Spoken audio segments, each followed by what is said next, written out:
Bitch, I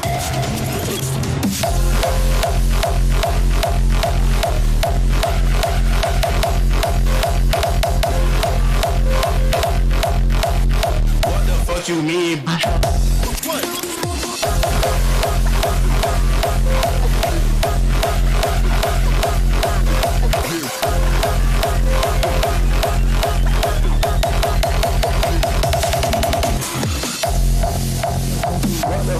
What the fuck you mean, bitch?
What the fuck you mean, bitch?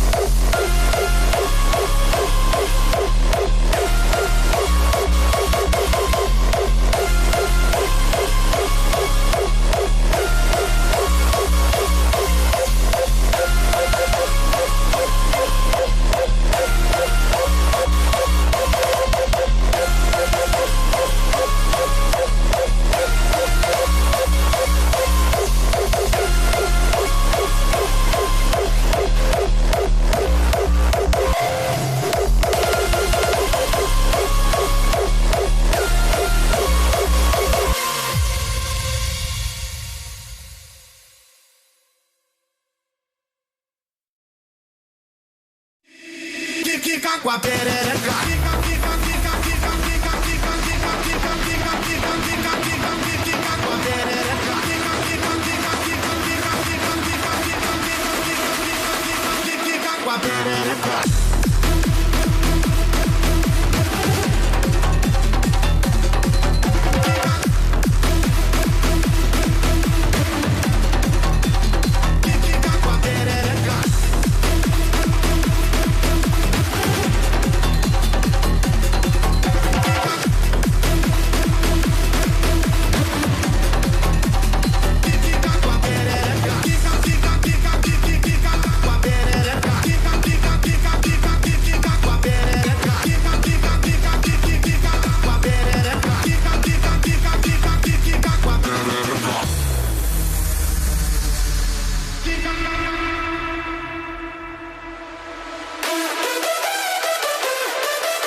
Hello, and welcome back What's to up? Hard Talk. What's up?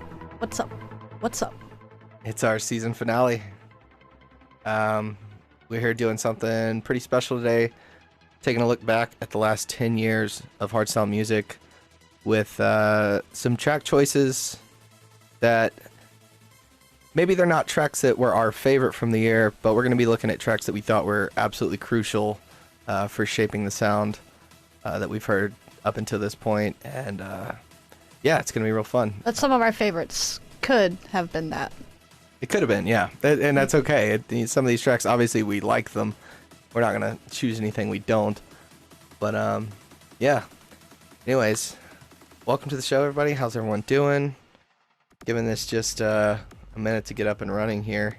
We're going to be joined by a special guest today. We'll bring him in here in just a minute. How's everybody doing? Everyone had a good week so far. It is hump day. What's your New Year's resolution? Oh yeah, be nice to hear. Yeah. A couple resolutions from people.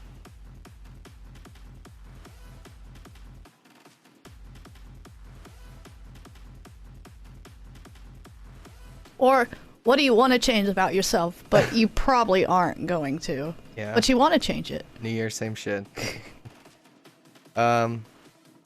Yeah, we've been pretty good ourselves. Lots of random things happening. My car broke down 2 days ago, and trying to get that out of the shop, and just, yep, life stuff. Got hit with the stomach bug. Yeah, we got stomach flu over the Christmas holidays. That wasn't fun.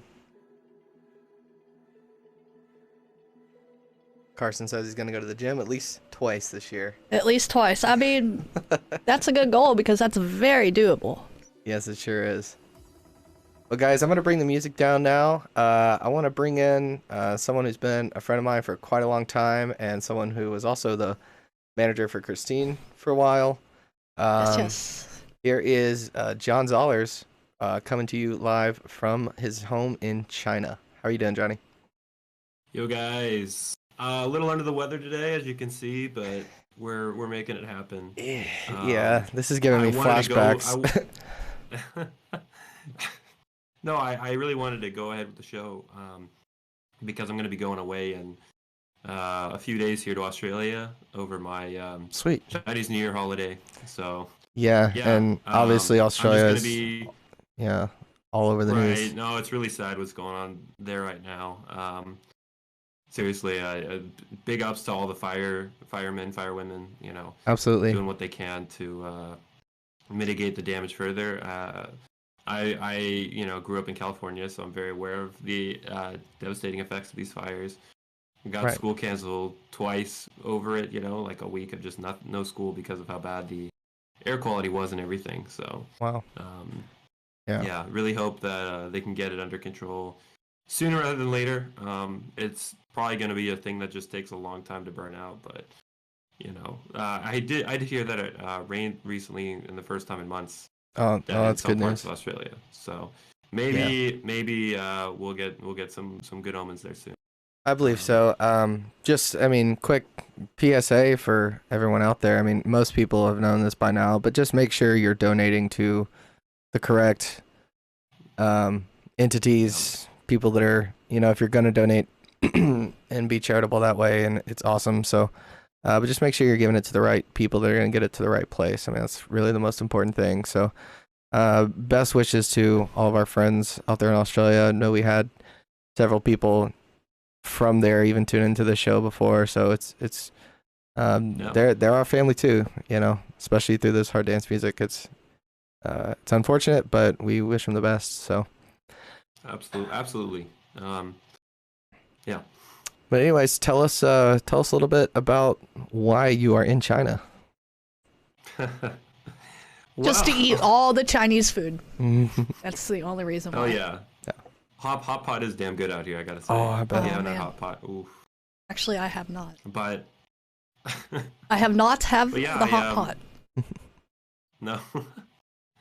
But yeah, I mean, I'm out here because I just got my teaching credential last summer, and I was looking for jobs back home. There wasn't a whole lot going on.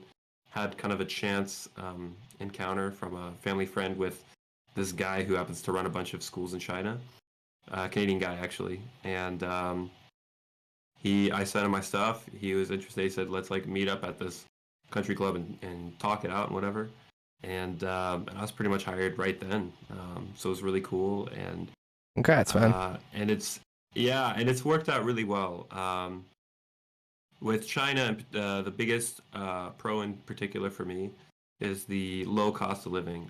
I don't actually pay any rent on my apartment. Freeloader. I do pay for water and electricity, but all these costs, what we're used to seeing them in the U.S. or Europe or wherever you are, it's just far lower. Yeah. So it's allowed me to save, and I have some kind of big debts from school and also my car I got to pay off. Yeah. So of course. You know, I think I'm making good progress there. It's allowing me the opportunity to go on trips to places like Australia, and yeah, it's something I'm probably gonna be doing at least one more year, and then we'll evaluate from there, kind of what I want to do. But yeah, I don't like to say things too early because No, I understand. Plans change. Yeah, well, it's cool to be operating this show on a 14-hour time zone difference, where you're in a bright, sunny morning, and we are going into the night here in the U.S. So, yeah, it's crazy. But anyways, glad to have you on the show. You're always super knowledgeable. I've been on your show before, which formerly you're from Behind the Decks, and it was an awesome project, and it really was kind of the beginning of taking a deeper dive into the music scene and the artists and learning just more about them than when their next party or their next album is. You really did some cool stuff with your project, and that's what we're trying to do here. So yes, with that being said, just want to reintroduce tonight's topic. We're going to be looking at the last 10 years of hardstyle music. It's something that hits close to home for a lot of us, and with Christine over here, she's in the uptempo world now, but she got in the hardstyle world far much. Yeah, that's what I was going to say, is that that's where her roots reside, so that's why we're having her on the show here as well, to give her perspective. And I kind of got in at like the beginning of the decade, so yeah, it was right around there. Yeah. And same here. Yeah, so it'll be cool to take a trip down memory lane and relive some of these tracks and why they were important to the scene. And during the show, I mean, we'd love to hear from you guys. If you guys have opinions on the tracks that we chose, or if you have your own suggestions and follow-up stuff, we'd love to hear about it. We will try to run through our selections as quickly as possible, and get on to what you guys think too. We're probably going to be in for a long haul today, because obviously we got a good chunk of 30 tracks to, just because 10 each from each of us, good chunk to discuss and dive into. So it's a great playlist. It is a great playlist. It would be a very interesting decade mix for sure. And if that doesn't happen, we will just share the playlist. Right. Yeah. So that being said, let's jump right into it. I know the show is gonna run maybe a little bit less smoother than normal, because we have a lot of technical things on our side to run through to make sure that everything's still running smoothly. But I'm gonna go first. So the track that stood, or at least one of, another preface, these selections are not end all be all number one tracks or most important track of the year or anything, but we challenged ourselves to pick one from each year that we thought was at least interesting enough, groundbreaking. Yeah, something that really made a difference. To me, these tracks that I chose, at the time when I first heard that track, there was just something about that track that was different that caught me, and I think I can see that happening with a lot of other people once. Yeah, I think these selections are gonna Yeah. jog a lot of people's memories and even get them to think of some other things that really meant a lot to them. And the first track that I chose from the year 2010 is gonna be from Tone Shifters, called Electroshock. So let's take a quick listen.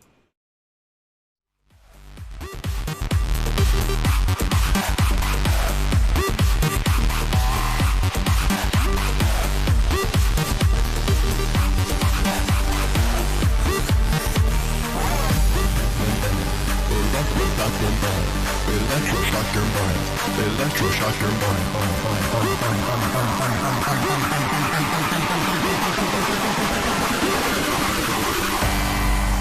The particles of these sounds will electroshock your mind.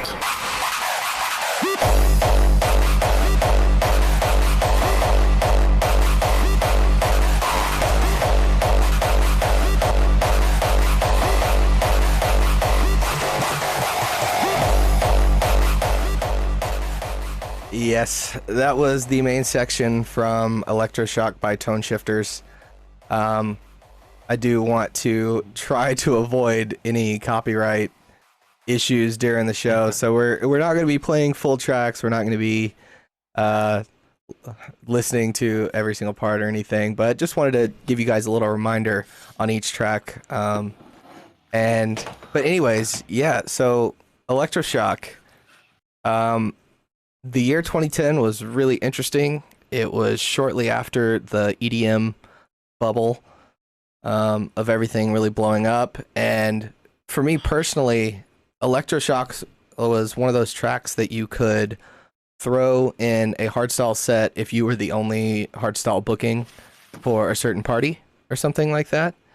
You know, you're trying to get kids that are listening to a lot of mainstream EDM tracks that don't necessarily understand hardstyle, and this was one of those tracks that I think bridged the gap between whatever mainstream EDM was going on and hardstyle, and you know, undoubtedly brought some people over to the harder side. Johnny, any thoughts on Electroshock? Yeah, sorry. My wonderful girlfriend's just bringing me some hot tea. Unfortunately, had a little bit of spill there. Oh no! Wait, you said girlfriend? Yeah. Wait, let's not talk about that. That's all right. That's cute. Hey. Congratulations. Right. Thank you. Yeah. So, Electroshock. It's always been such a unique track for me. And it was from their album, I recall, right? Yeah, Till Break Meets. That is like the definition of an album track. Just yes, why absolutely. I think it still stands out so much because they never get the go-ahead from Fusion, in my opinion, to release that track as a single. Yeah, no, I don't think it has the pull. It's definitely just one of those things that you find and it's like a B-side somewhere. I mean, it wasn't a B-side, but it is an album track, and but it's a very interesting one, indeed. Yeah. Yeah. But yeah, I mean, it definitely holds up today. It's a fun track. It's got that signature Tone Shifters kick when you get to the climax, which it feels like it has even more energy when you have the down tempo, section kind of building up. So I love that contrast there as well. It's really nice. Absolutely. Well, we will move swiftly on. Johnny, tell us what about your 2010 pick. Oh man, so Live the Moment. This track, I always loved it, but it took on some new meaning for me this year after it was played. Well, it wasn't the original; it was the Wild Styles edit. It was played as the last track of the DEF CON 1 end show, or not end show, closing. Well, let's take a quick listen real quick before we go too far into it, just so we can make sure we have enough room for a discussion here. Of course. But anyways, this is the original Live the Moment by JDX featuring Sarah Marie.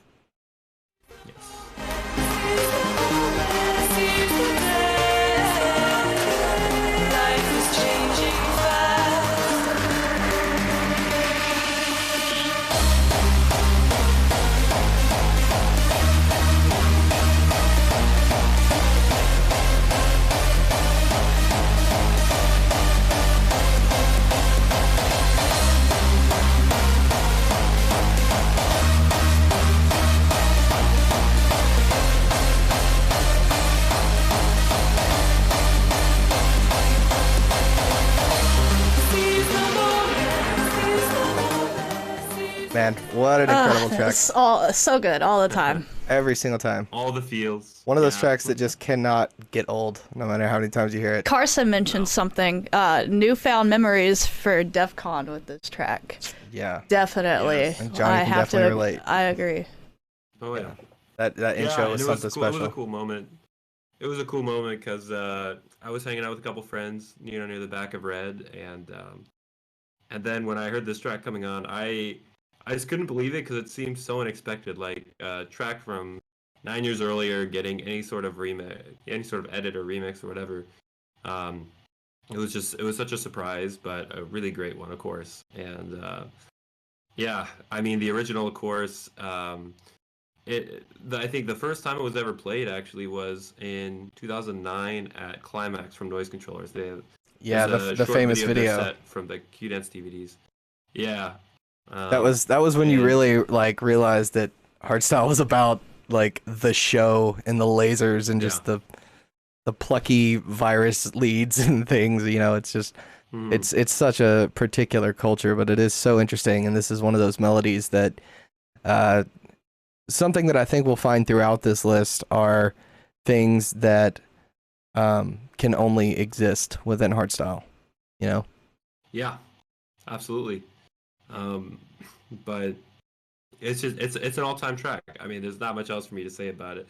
Some tracks are good enough where you can just be like, if you don't like it, you don't like it. Yeah, that's true.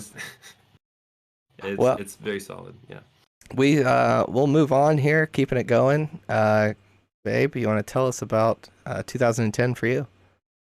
Yeah, so shuffle videos, you know, that was a big thing back then.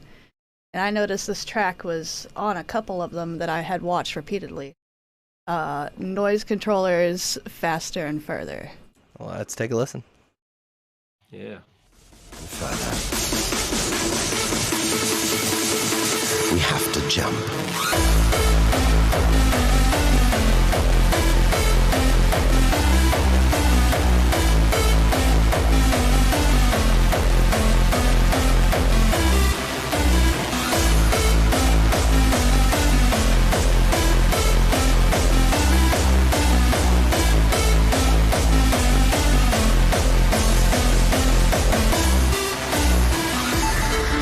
We're standing on a cliff. Yeah, so I just like the down tempo thing. It was really coming out in that year.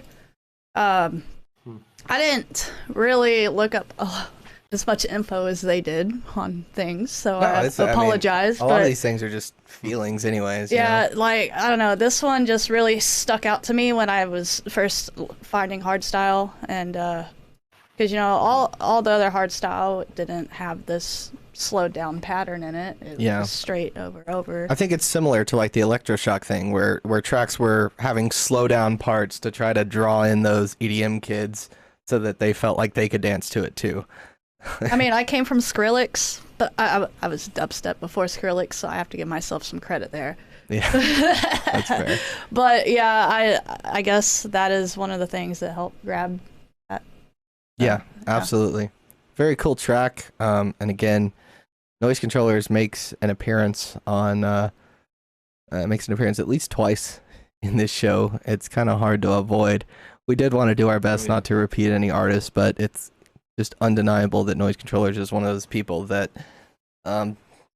absolute founder. I mean, there was only a handful of people back then kind of that were doing stuff in a way. That's true. So, I mean, it's just grown now. Yeah. Yep. Well, anyways, that was Christine's 2010 choice, Faster and Further. And moving on to my 2011 choice. This one was an absolute classic that I think paved the way for a lot of raw nowadays, and it's just one of those tracks that is ahead of its time. We're going to be listening to a short section from Pattern 2 by the Rebels. Here we go.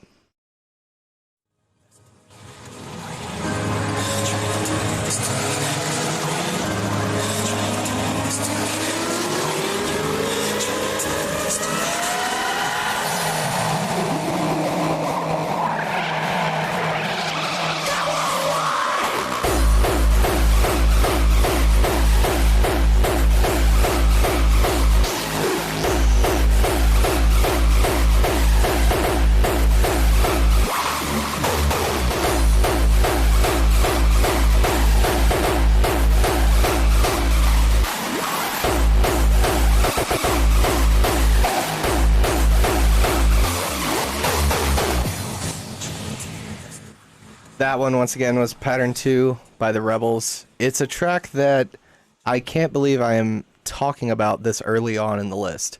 And by that, I just mean that... Yeah, it was, like, the sound of it was pretty raw. Yeah, the sound of it was raw. It was... it obviously wasn't the first raw track. I mean, we can discuss that for another time. But as far as just big monstrous kicks and screeches and something that really became an off-branch of hardstyle at the time, 2011 is an incredible year to hear a track like that.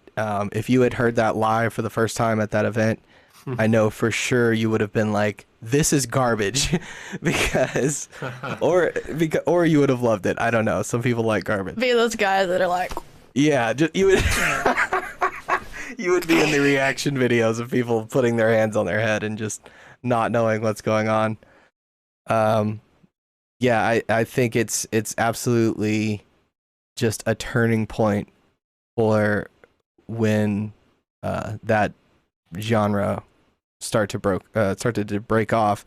I mean, which we'll get to later. I mean, we didn't have events like Capitol or anything until like later, 3-4 years later. So so once again, just a track that was ahead of its time and predicted the future, I think, which is something that we'll see going on throughout this list. But anyways, yeah, go ahead, Johnny. I was just gonna say, and it's one of those tracks where you've seen nobody even try to remix it because it's just like, how do you yeah, how do you touch that? I have no idea how you would touch that. Do you want to tell us about your 2011 choice, Johnny? Oh yes. Yeah, so my pick was Give Me Love from Noise Controllers, and it was the first hardstyle track I heard that kind of hooked me. One of the first ever, really, that I didn't know fully what the sound was at the time, but there was something about it that I really liked. A friend introduced it to me through, we were just playing games, and he put it on his track in Trackmania. You can make your own courses and whatnot. Yeah. And I was always just like, what is this? And shortly after that, I started to explore Fear FM, and that was it. So, all right. Yeah, let's listen to it. This is Give Me Love, the original by Noise Controllers.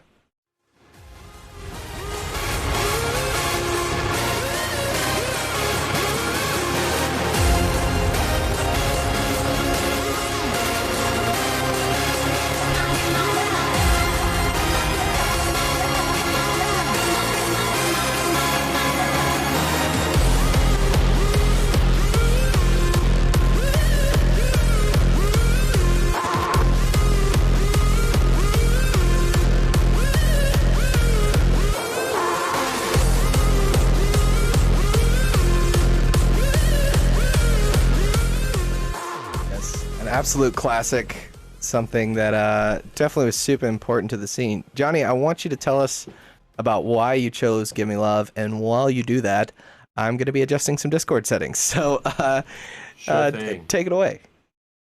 All right. Yeah, well, again, it's a combination of it being one of the first tracks I really latched onto. I think it just has natural high replayability. It's very much... I don't know, I wouldn't call it like a pop track by any means, but it has that kind of, again, it has that kind of sound where you can definitely listen to it over and over again, and I don't know, you just don't get sick of it. At least I don't get sick of it. I can, it just has a really nice vibe to it. It's, this is kind of when Noise Controllers started using some different kicks, especially compared to, say, Faster and Further. This was like the digital age period when Noise Controllers and Wild Styles were, well, when they were briefly on that label together. Yeah, the whole digital age thing is something we could go on about forever. But this is one of those tracks that 100% they made great defines tracks on that label, though. That digital age sound. Yeah. Mm-hmm. Yeah, no, that's great. Yeah, I like this one. Any thoughts on Give Me Love? I used to listen to this one a lot. Yeah, it was definitely one of those ones that you would find yourself for those shuffle kids out there. It was an absolute banger. So yeah, I couldn't shuffle. Never could. Yeah. Wish I could. Not many people could. But anyways, babe, you want to tell us about 2011 for you? Yeah, so I think I could be wrong, but I think this is one of their first ones as a duo under a different name. Guns for Hire, Put It On. All right, we will take a quick listen and then hear what she has to say about it.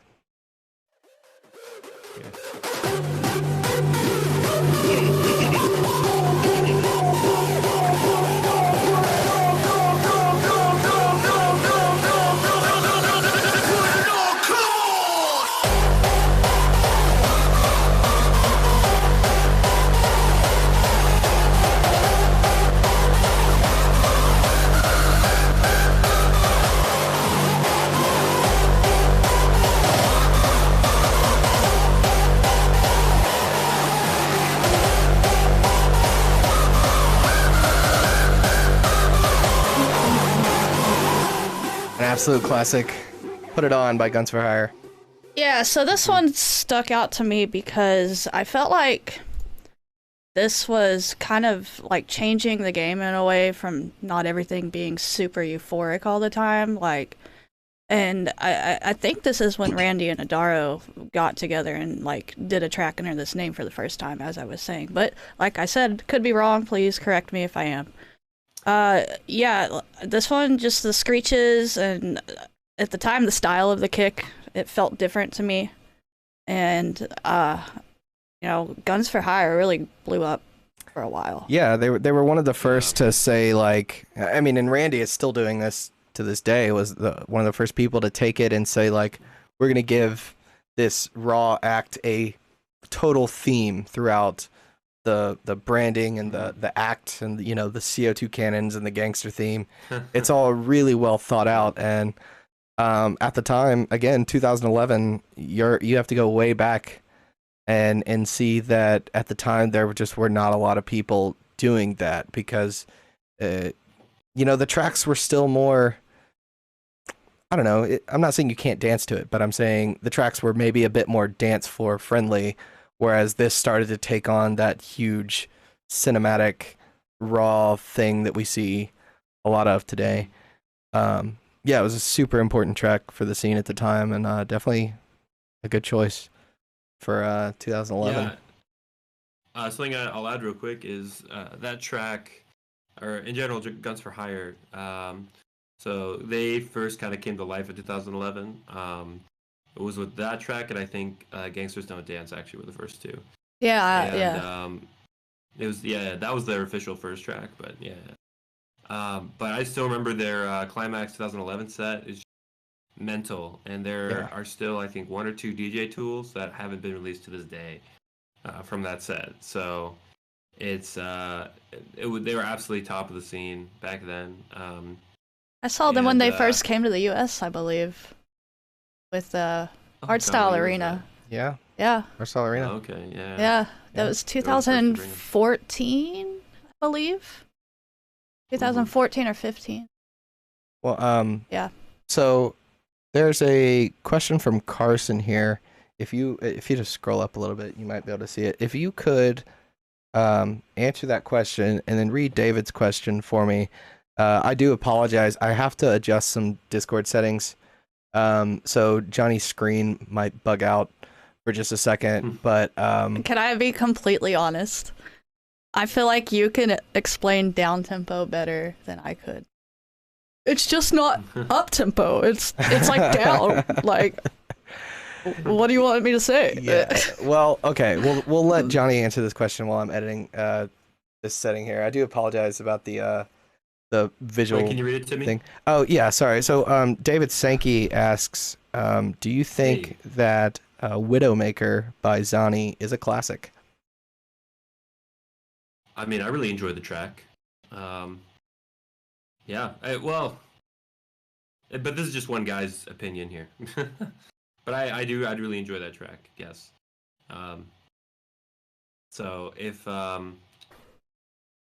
mean Zani's he has such a long history in the scene. What I was gonna say, actually, this ties in well too. So with Guns for Hire, I mean, they were like the first kind of big live act since Project One and Donkey Rollers from a few years earlier when those guys were really making moves in the scene, and there was a bit of a gap, I feel like. And then Gus for Hire just kind of came out there and smashed it.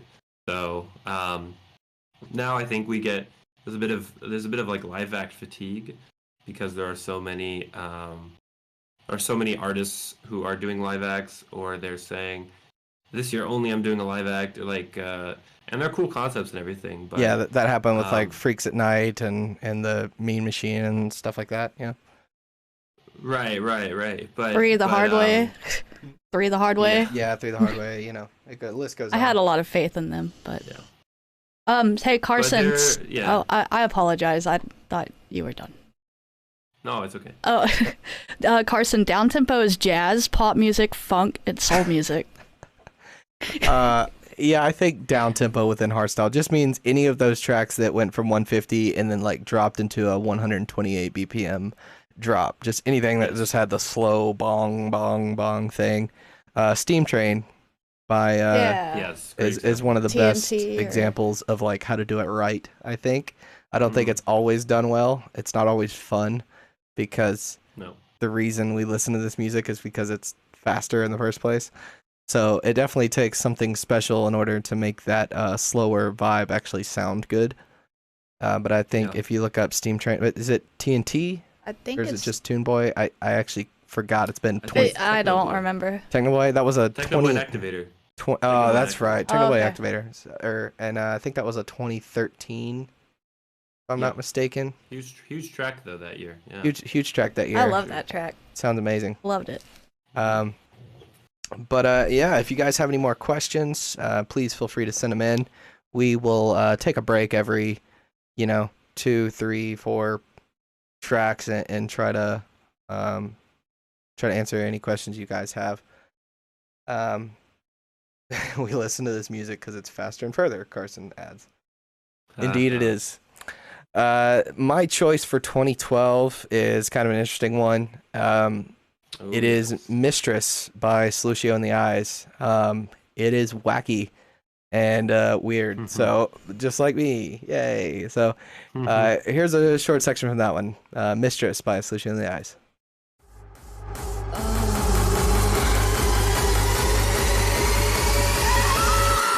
Holy shit.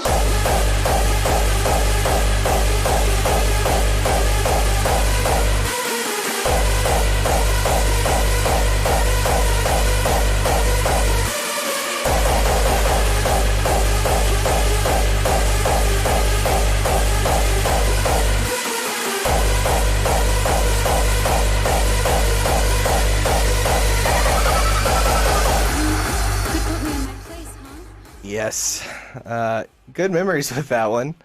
Although it is an R-rated, X-rated track, whatever you want to call it, it's one that really resonated with me, and not because of the vocals or anything, but something about 2013, 2012-ish Solucio and the Eyes, they really defined whatever that category of wacky synth play raw stuff was. I mean, it is so difficult to describe, but I think that's why it's on this list. It's because it's so unique.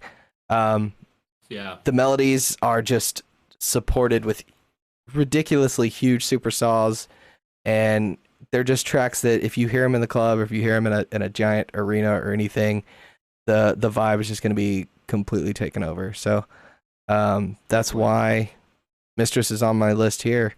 Do you have any fond memories of Solucio and the Eyes, Johnny? I do. We actually had the Eyes, aka Psyched, on Behind the Decks. Great guy. It's funny because he recently made a mini comeback a few months ago. He had a track released on Spoontech. I did not know that. Kind of a one-timer. Gonna have to check that out, actually. It's really dope. Yeah. He came back to Psyched or Yeah, psyched. Yeah, nice. But he's not really performing actively anymore. Yeah, it was just that's fair. He was feeling creative and put out a track, which is great. And Tilt in general, what a cool label, man. Yeah, it's really special. Special time for raw hardstyle. Yeah, I mean, Digital Punk, Max Digital Punk. Enforcer. Yeah, I can't, it's so weird that Max Enforcer was on Tilt when you think about it. Yeah. But yeah. Gold released on Tilt. I mean, yeah, shit. that's Like, just one of the.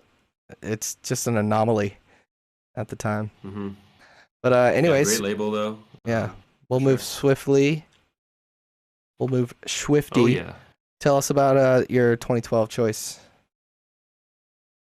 All right, so I'm not one for usually putting in an anthem to these kinds of lists, but if there was ever an anthem to do it for, it would be Symbols by Frontliner, because that track, people forget nowadays, Keybase was so defined by the whole Lost in Dreams thing from, I'm blanking on the guy's name now.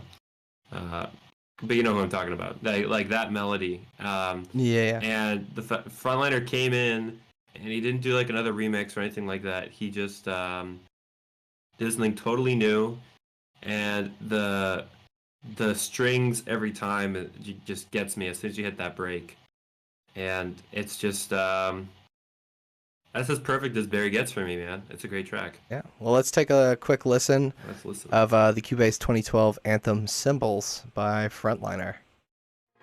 But with enough people, blowing up a building can change the world. We are with many people, and music is our weapon.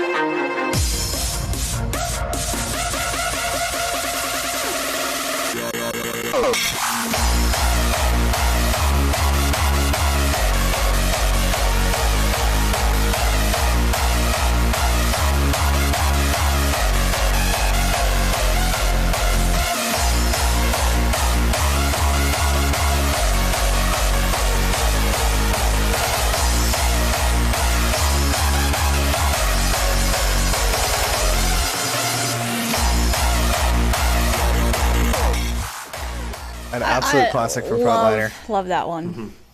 Incredible. Yeah, so many little unique flutters and the melody and everything. Yeah, really fun. All of the like the vocoded like vowel sounds and stuff. He was the king of those things. I really feel like around those, like that year and a couple years ahead of that, he really flourished, and his sound like was really good, and he was very consistent with putting out tracks.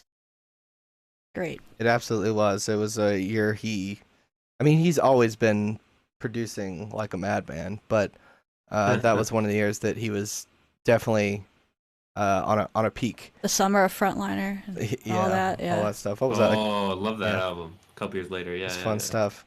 Carson says, this is a great song. I had this stuck in my head for days without knowing the name.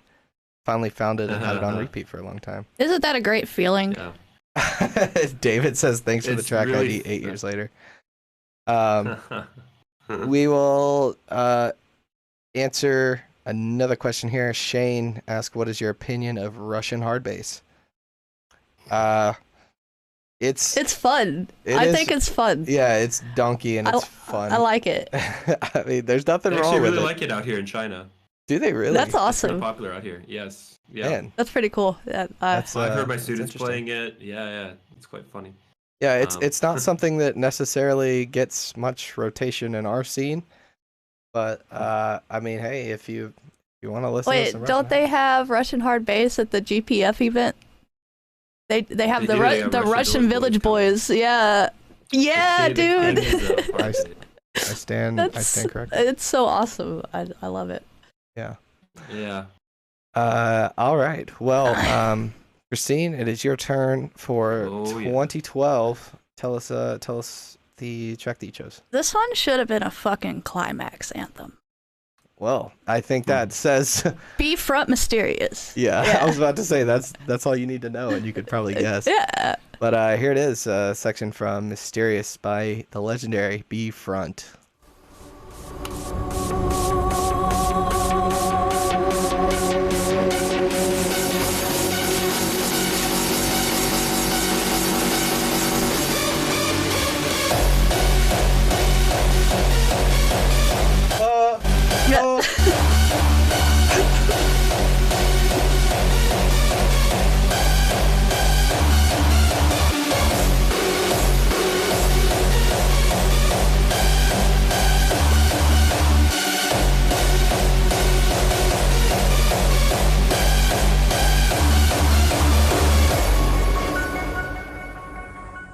Man, chills every time from that one. So I found this one really with incredible track. it was I think it was a climax video for that year. I think Psychopunks did the anthem for that one. I could be mistaken. No, I think Psychopunks was 20. Fame and Fortune. Or wait, what? I don't remember. I don't know why. 2012, was that Immortal or was that Psychopunks? I don't remember. I don't know. Johnny, do you Do remember? you remember? Sorry, 2012. No, the climax anthem from 2012. What was it? Yeah, that was Psychopunks. Fate of Psychopunks. Fortune. Yeah. Okay. Fate Yeah. of Fortune. That's So right. that's also a great Ghost track for Hire too. was the following year. Yeah. Yeah, that's what it was. We don't talk about that one. Yeah, the first one to eliminate the climax thing.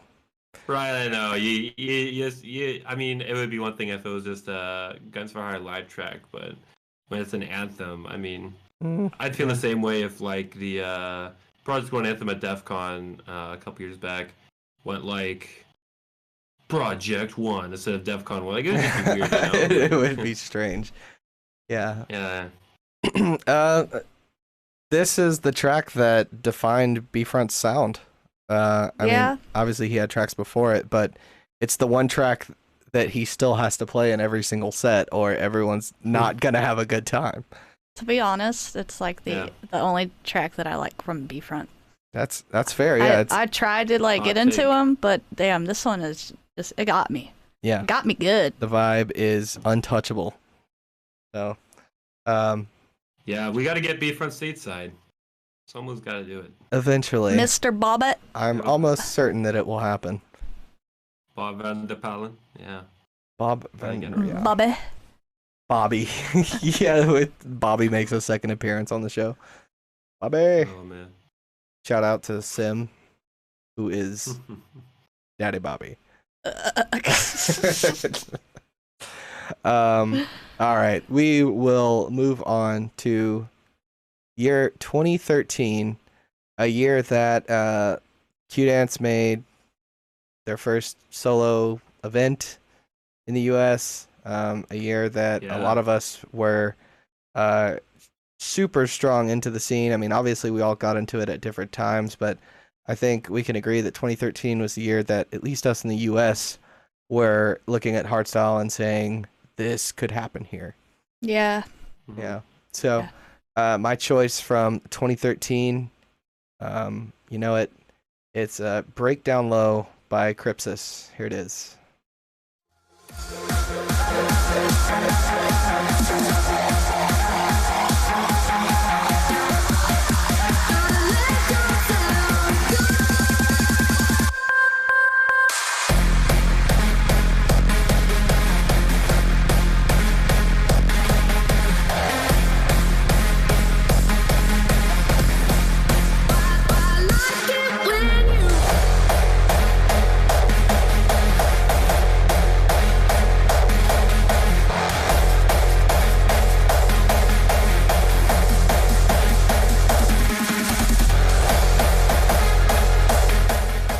Break Down Low. I mean, what is there to even say? It's just the track that that changed the game completely. Crypsis at the time was not making music like that. No one was making music like that. And he found a way to tap into the digital age sound quite a bit, but then brought just an absolute party vibe with the short, stabby super saws, with the simple melody. Yeah. I remember hearing this one. I used to listen to a lot of live streams and whatever the hell I could to get my hardstyle fix. Mm-hmm. I remember hearing this for the first time on one, knowing it was a new track, and I lost my mind. It was just such a different sound. And yeah. I think, I mean, tell me if this is your opinion too in the chat, but with Breakdown Low, the best part of the entire track is that kick switch in the mid intro. Yeah, when it goes from the digital kick and it's just hung. And I'm sorry, I get real proud when I know the kick rolls. So like, I love doing them on that one. You and every other raw soldier on the planet. He has a really nice edit of this track too. Yeah, it's good. I like that. Yeah. Where he switches the melody up a bit. Yeah. Yeah. He VIP'd it. Yeah. Kind of, yeah. Yeah. But yeah, Johnny, your thoughts on Breakdown Low? Oh, it's a fantastic track. It's easily Cripsus's most unique track. Not saying it's his best track, but it's definitely his most unique. Definitely the most unique, yeah. And it can go in any set, anytime, any plays, which is really cool for a guy like Cripsus, who's known for being on the really raw side of the scene. Yeah, I think it's one of those tracks that, again, if no one, like, if you're talking to someone who has never heard of hardstyle, and you want to just show them what it's all about in one go, I think this is one of those tracks that you could show them and easily convince them that day that it's the music's a little, pretty special, something different. Absolutely. So we shall move on, Johnny. 2013. Oh boy, this is an interesting one. This is gonna surprise some people. So my pick for 2013 is a track by the artist Star Driver, who is only just starting to put his feelers back into the scene. Yeah. But I mean, there's not a guy, in my opinion, who does that whole kind of. I like how you said it was it's like trance style almost, Yeah. And another fun fact. So this song title, 5 centimeters per second. It's actually it's the name of a short film by anime director Makoto Shinkai, and really different style of if you're into that, I highly recommend you check it out. It's only an hour long, but it's very touching, and the song, I feel like, nails the vibe of that movie, and yeah, it's just a very kind of almost melancholic track about, and the movie itself is very melancholic in a way where it's about kind of like missed opportunities you just have to let go in life. So there's some really cool lessons in that film. But enough about that. Let's hear it. Yeah, this is 5 centimeters per second by Star Driver.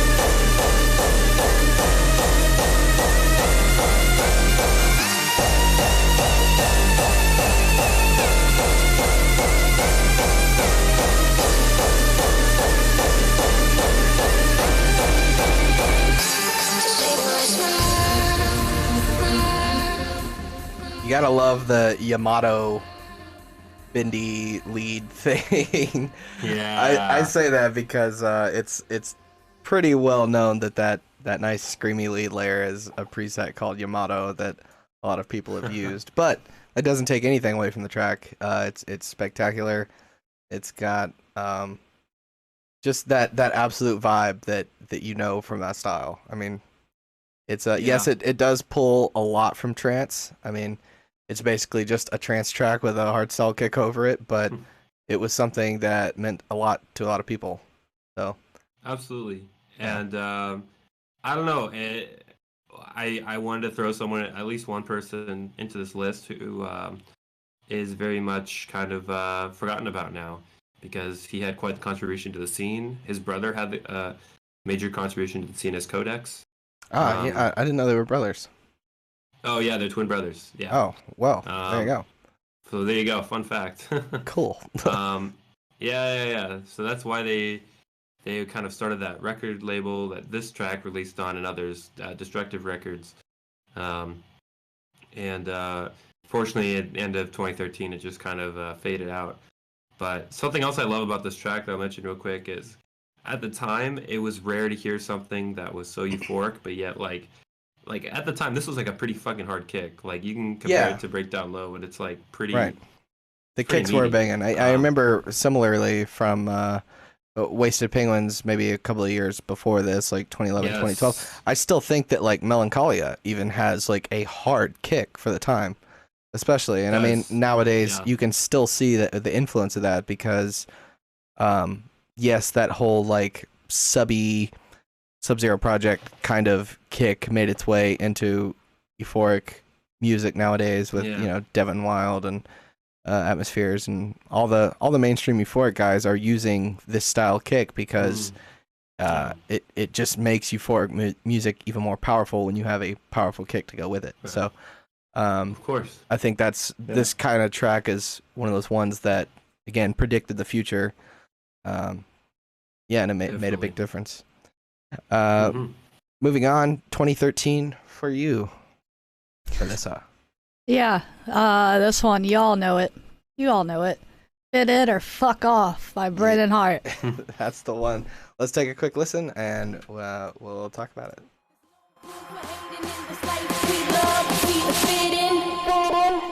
Fuck off!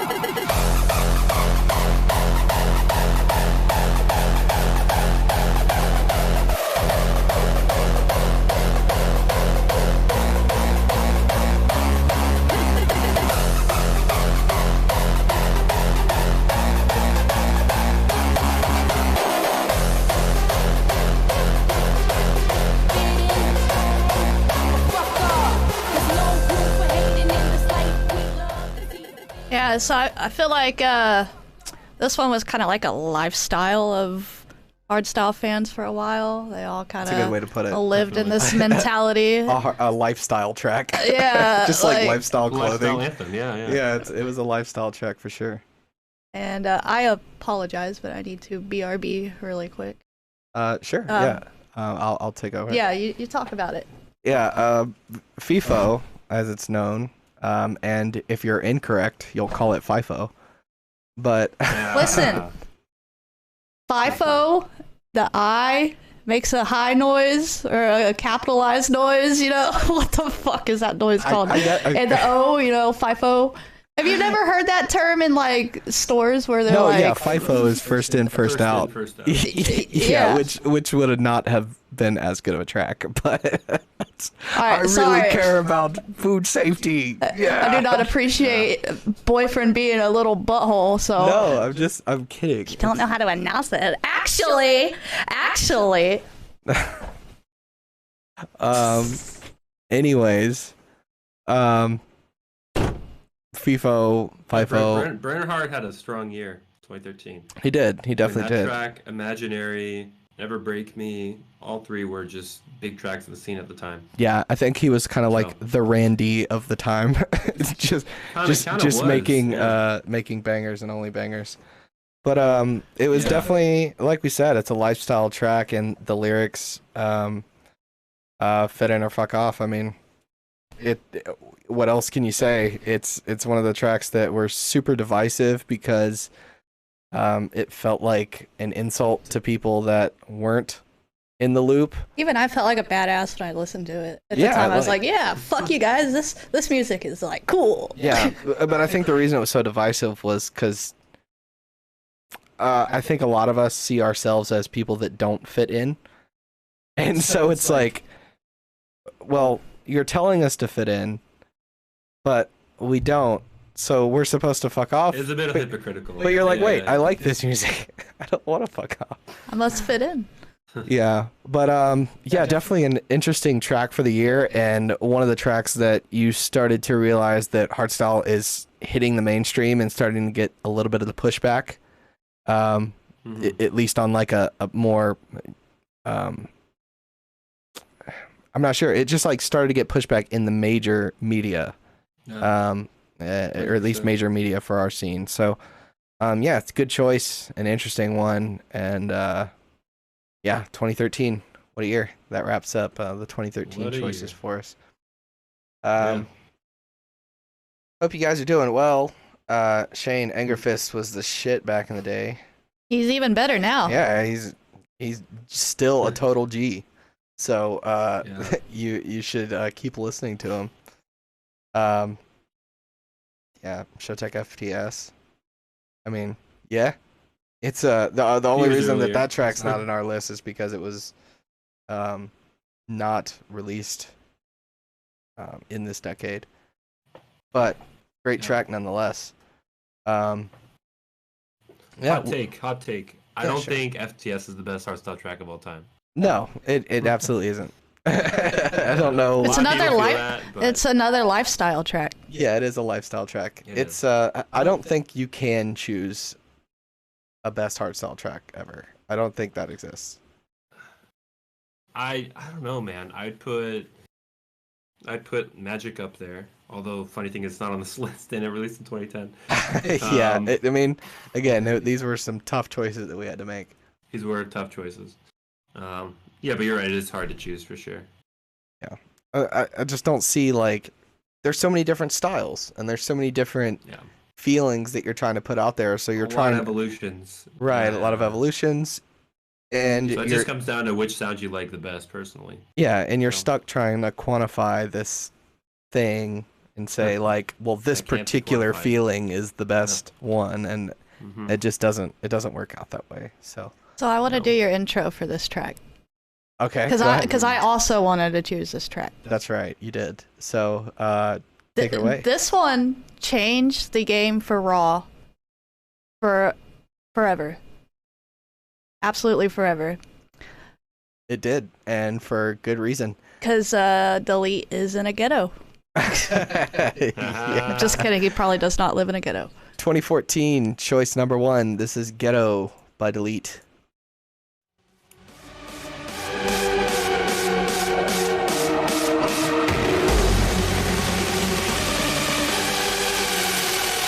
The motherfucking world is a ghetto.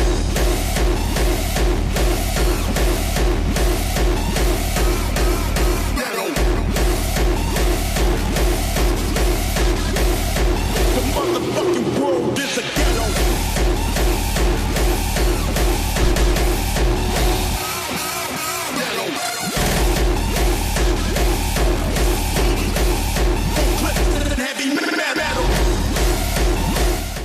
The lack of kick rolls that he used to do. There's kick rolls there. No, but like just compared to, I know this is like old stuff, payback. but Yeah. God, like he really increased his kick rolls.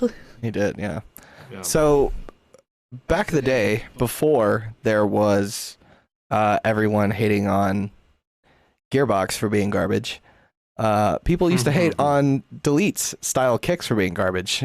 So he was the guy that, without a doubt, influenced Extra Raw, or what we call Extra Raw, which is just the faster, harder version of Raw. It's not your standard distorted kicks. They're what we call gated kicks. They're considered harder. I mean, and again, this is all subjective, but in 2014, Hard Bass, a legend who is now retired, known as Titan, played Ghetto by Delete on well, I say the main stage. There's only one stage at Hard Bass, but in front of, whatever it is, 30,000 people. That was the first time that a Delete track had been played on a major festival or major event or anything, because he had that level. I want to say he had just moved to the Netherlands from Australia, and he was just getting his feet wet in the scene, really. He had been producing for a long time, and his tracks had been slowly evolving, but always, you can go back 10 years and still see that a Delete track is a Delete track every single time. They're super unique. And for 100%. When Titan played that, it basically broke the internet. Because people were divided, saying, like, what is this? Because most people had never heard of Delete at that point. And on the other end, you have the people who had been following the underground hardstyle for quite a while, saying, this is our moment. Like, holy shit. Today is the day that underground hardstyle, finally shows its face. Which is really interesting, because hardstyle still nowadays, but especially back then, was still a very underground genre. And to think that to think that there was an underground scene trying to push a totally new sound to the forefront is really cool. And this track, and when that track was played for a massive crowd for the first time, was absolutely a turning point for Extra Raw Hardstyle, and or whatever you want to call it, Raw Hardstyle, Gaiety Kicks, that whole deal. Ghetto by Delete absolutely made a difference. Yeah, it's one of his earlier tracks released on Theracords as well, back when he was on that label for 2-3 years. So I think before that there was Welcome with Thera. But yeah, I love that track so much. I know. We could go on and on about honorable mentions. Yeah. But no, definitely pivotal track. I forgot about how big a deal it was at Hardbase. So thank you for, I think, telling that story again. Yeah, it was super special. I remember watching it for the first time, just being like, "Is this actually happening right now?" So, but yeah, it was really cool. Tell us about your 2014 choice. Oh boy, this is gonna be another one to surprise people. Back-to-back ones for me. There's another track from Theracords by a guy who most people have long forgotten about. His name's Exit Mind, and he had this track, Get Down, that became, I guess in some ways like Ghetto. It kind of became like a niche hit amongst the Raw guys, because he got booked at Capitol almost solely from this track. And I remember seeing the stream when he closed his set with it, and people were just going insane. It's there's not a whole lot to say about the track. I mean, it just has really good energy to it, and sometimes that's all you need for a Raw track. But I just love the surprise factor of this guy Exit Mind coming out of nowhere and producing this. Right. So let's have a listen. So here it is, Get Down by Exit Mind.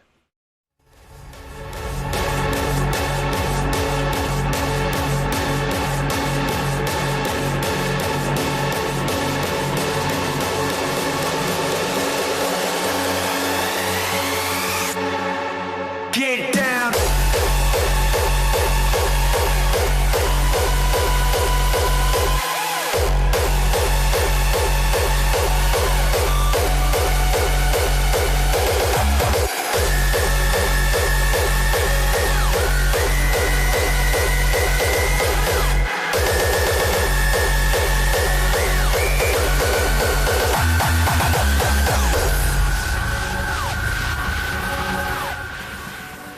Once again, that was Get Down by Exit Mind. Yeah. The absolute definition of that era, isn't it? Yeah, it really is. And that's actually not even my favorite part of the track. You get near a little before the outro, and just the kick rolls get so ridiculous, like like it's just like crazy patterning. And at the time, it was super unique because there weren't a lot of tracks doing that sort of thing. But really, really, really fun tune. A big smile comes on my face every time I hear it. You know. Yeah.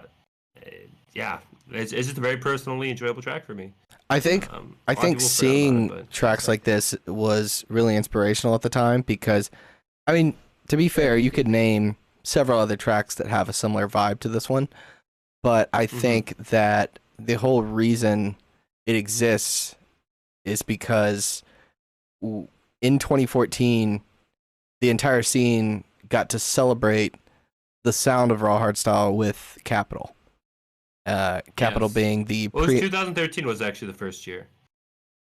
Yeah, it was the first year, but I think... It really started to blow up, though, after that. Yeah, because, I mean, every first-year event is gonna blow up, but what I mean is, like, once that event gets set in stone, you start to see more people, like, know whatever it is that event is about, and then that sort of thing. So, Capitol being the premier Raw Hardstyle event, it's just like a mini DEF CON for people that like hardstyle. You know what I mean? You go there. Rather, yeah. Well, yeah. So like it's like the same thing. It's like finally an event where we can go and enjoy just the sound we like on, you know, an impressive stage, and it's really cool. I think it's in the Ziggo Dome, right? Yeah, with the central Yep, stage. it's Zigadome. But Yeah. Central stage. I love the central stage. That's something that needs to be brought back at more events. It's such a cool effect.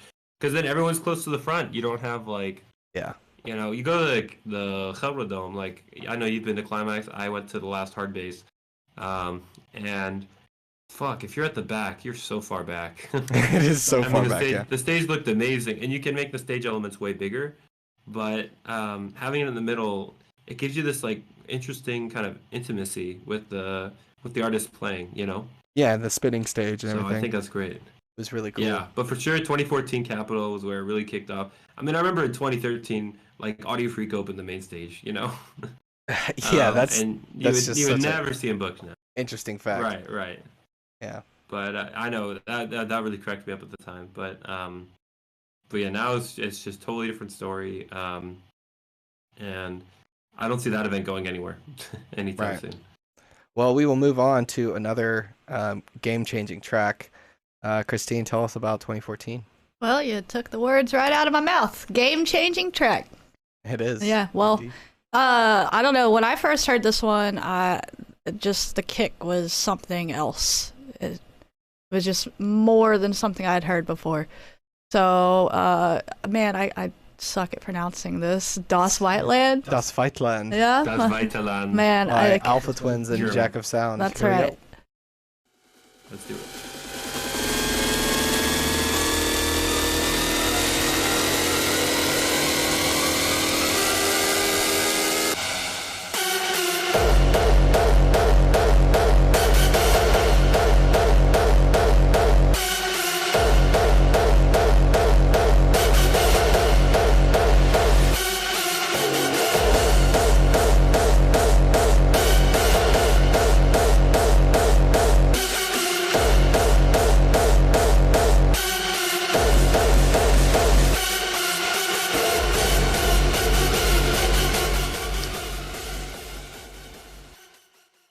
Yeah, just like the style of that track was just kind of different than what else was being put out. And it absolutely was. I mean, at the time when you're having these huge masterpieces come out of 2013 and 2014, around that time when hardstyle was just getting this like huge boom in production quality, you have people like Alpha Twins and Jack of Sound that come along and make a track that is just back to the roots, simple. Kick, melody, and it just creates endless memories. Something that I think that was really important about this track was the use of simple melodies, because it gave the crowd a chance to sing it exactly with the DJ, and you know the DJ can have their fun little moment and put the fader down, let everybody be all loud about it, and then put it back up. It was fun. It was the first time you really started seeing that, DJs just being up there and just dropping the fader, letting 20,000 people scream their simple melody. I mean, it's not a masterpiece, but it is truly an awesome form of crowd participation and stuff when you start producing tracks thinking about those moments and just knowing that everyone's going to be down. It's literally like 2 notes. Yeah, it is. It's just 2 fucking notes. It doesn't take more than 2 notes to get people excited. We're a simple breed. Yeah. So. I wanted to mention with Jack of Sound real quick, like that's totally a Jack of Sound kick. And it's got this weird like, I almost want to say hollowness, and it's funny because he has a track called Hollow. That's such a good track. I love that one. Yeah. Again, we just could go on and on about honorable mentions. Right. But what I will say, also, fun fact, those of you who don't know, Jack of Sound is also living in China right now. He's in Beijing, actually. Yeah. Why is that? So, I don't know. Maybe he got a club residency or something, or... well, maybe it has something to do with the day job or something. Who knows? Maybe, but yeah, it's his Mashup Jack act. I saw it at DEF CON last year, and it really fits into the party vibe out here. So smart decision. He just needs to get more, like Chinese tracks as opposed to tracks in Dutch. He needs. We should just hear Das Weitland translated into. I mean, there's no vocals or anything, but I don't know. You could add some. A little bit. Are there? No. Oh, there's there's on the the break, singing vocals. Yeah. Da, da, da, da, da. Yeah, We're that is nice. coming home. Yeah. And hardstyle is a strange genre. Looking back at these, I'm like, Well, we're halfway. we are. Yeah. We're officially halfway through. We have wrapped up 2014. Thanks for sticking with us. Sick. Yes, thank you very much for sticking with us. It's been an awesome show so far. A little over an hour. And that's been fun. We are right on We're right schedule. on target here. So Yeah. yeah. We cured Johnny. He is no longer sick. No, he's not. He's actually gonna whip off that blanket and he's gonna have a suit on underneath that, and he's gonna be ready to do business with all of you guys. So, No, that wasn't a cough. That was not Johnny. no. Feel free to send Johnny your PayPal address so he can send you all the monies. That's gonna be zman at zachmail.com. Got it with that Zach. Totally legit. Anyways, yeah, shall we tackle the second half of the decade? No. Oh yeah, let's do it. No, we're gonna wrap up here. Yeah. All right. Yeah, Part 2 tomorrow. This has been the first half. No, I'm just kidding. Just kidding. We're here for a while. Moving on into 2015. We're past the halfway mark now. This is a track that once again I think was just an absolute game changer. Maybe less so the track and more so what the track actually represents. But I had to choose at least one that kind of, gave a good idea of what we're going to talk about. So this is Total Control by Heart Attack. Go. It's a viral infection running through your veins. We hack your system and crack your mainframe. Corrupting your mind, this is our domain. Inside your head, we control your brain.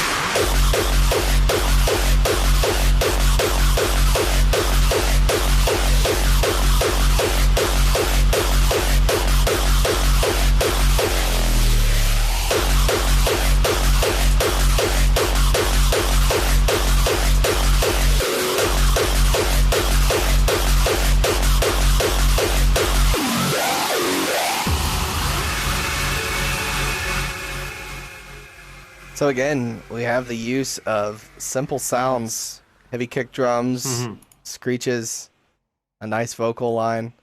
Do want to do a quick shout out to the vocals. They were done almost all of Heart Attack's tracks. A good friend of ours, Paul, who was a I didn't know that. MC Heretic. Nice. Yes.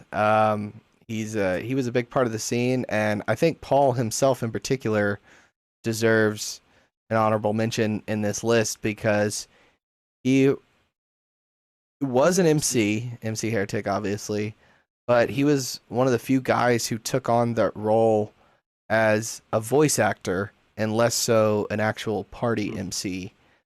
So maybe the name MC Heretic is even misleading. Yeah, he had something about him that was just pure theater anytime he was on a track. And so shout out to him. Hope he's doing well. Maybe he'll see this, maybe not, but wishing him all the best. But anyways, on to the track. Paul. Good guy.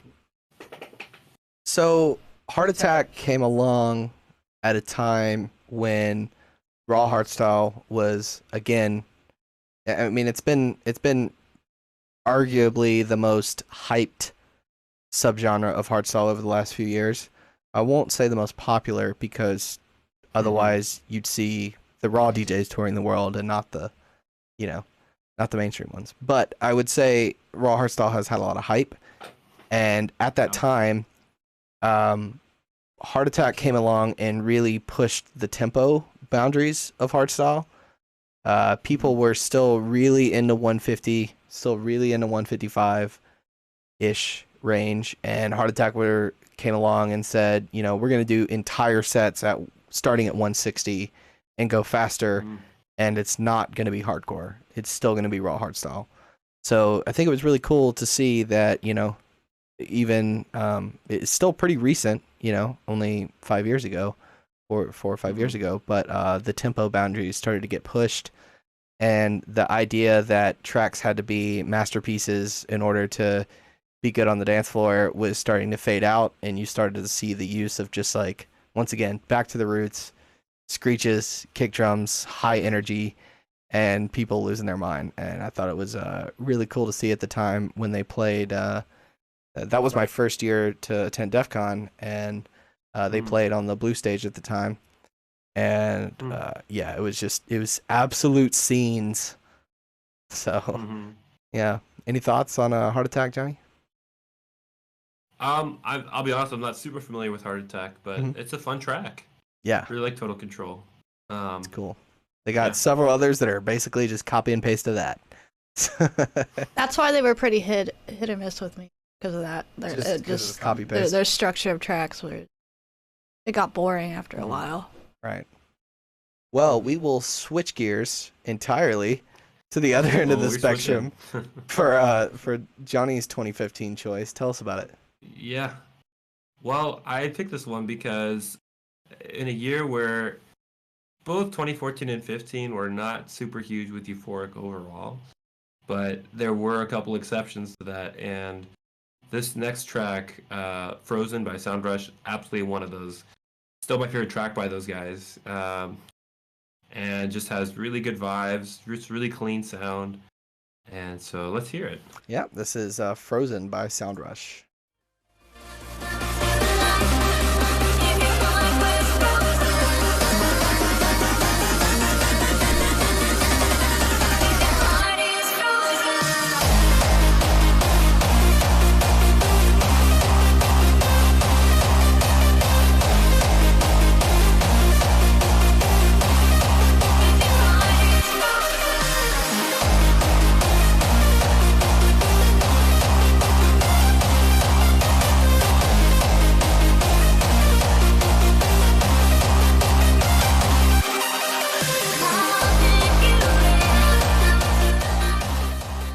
Good feelings from that one. Yeah, the feels are good with that one. Great summer vibes.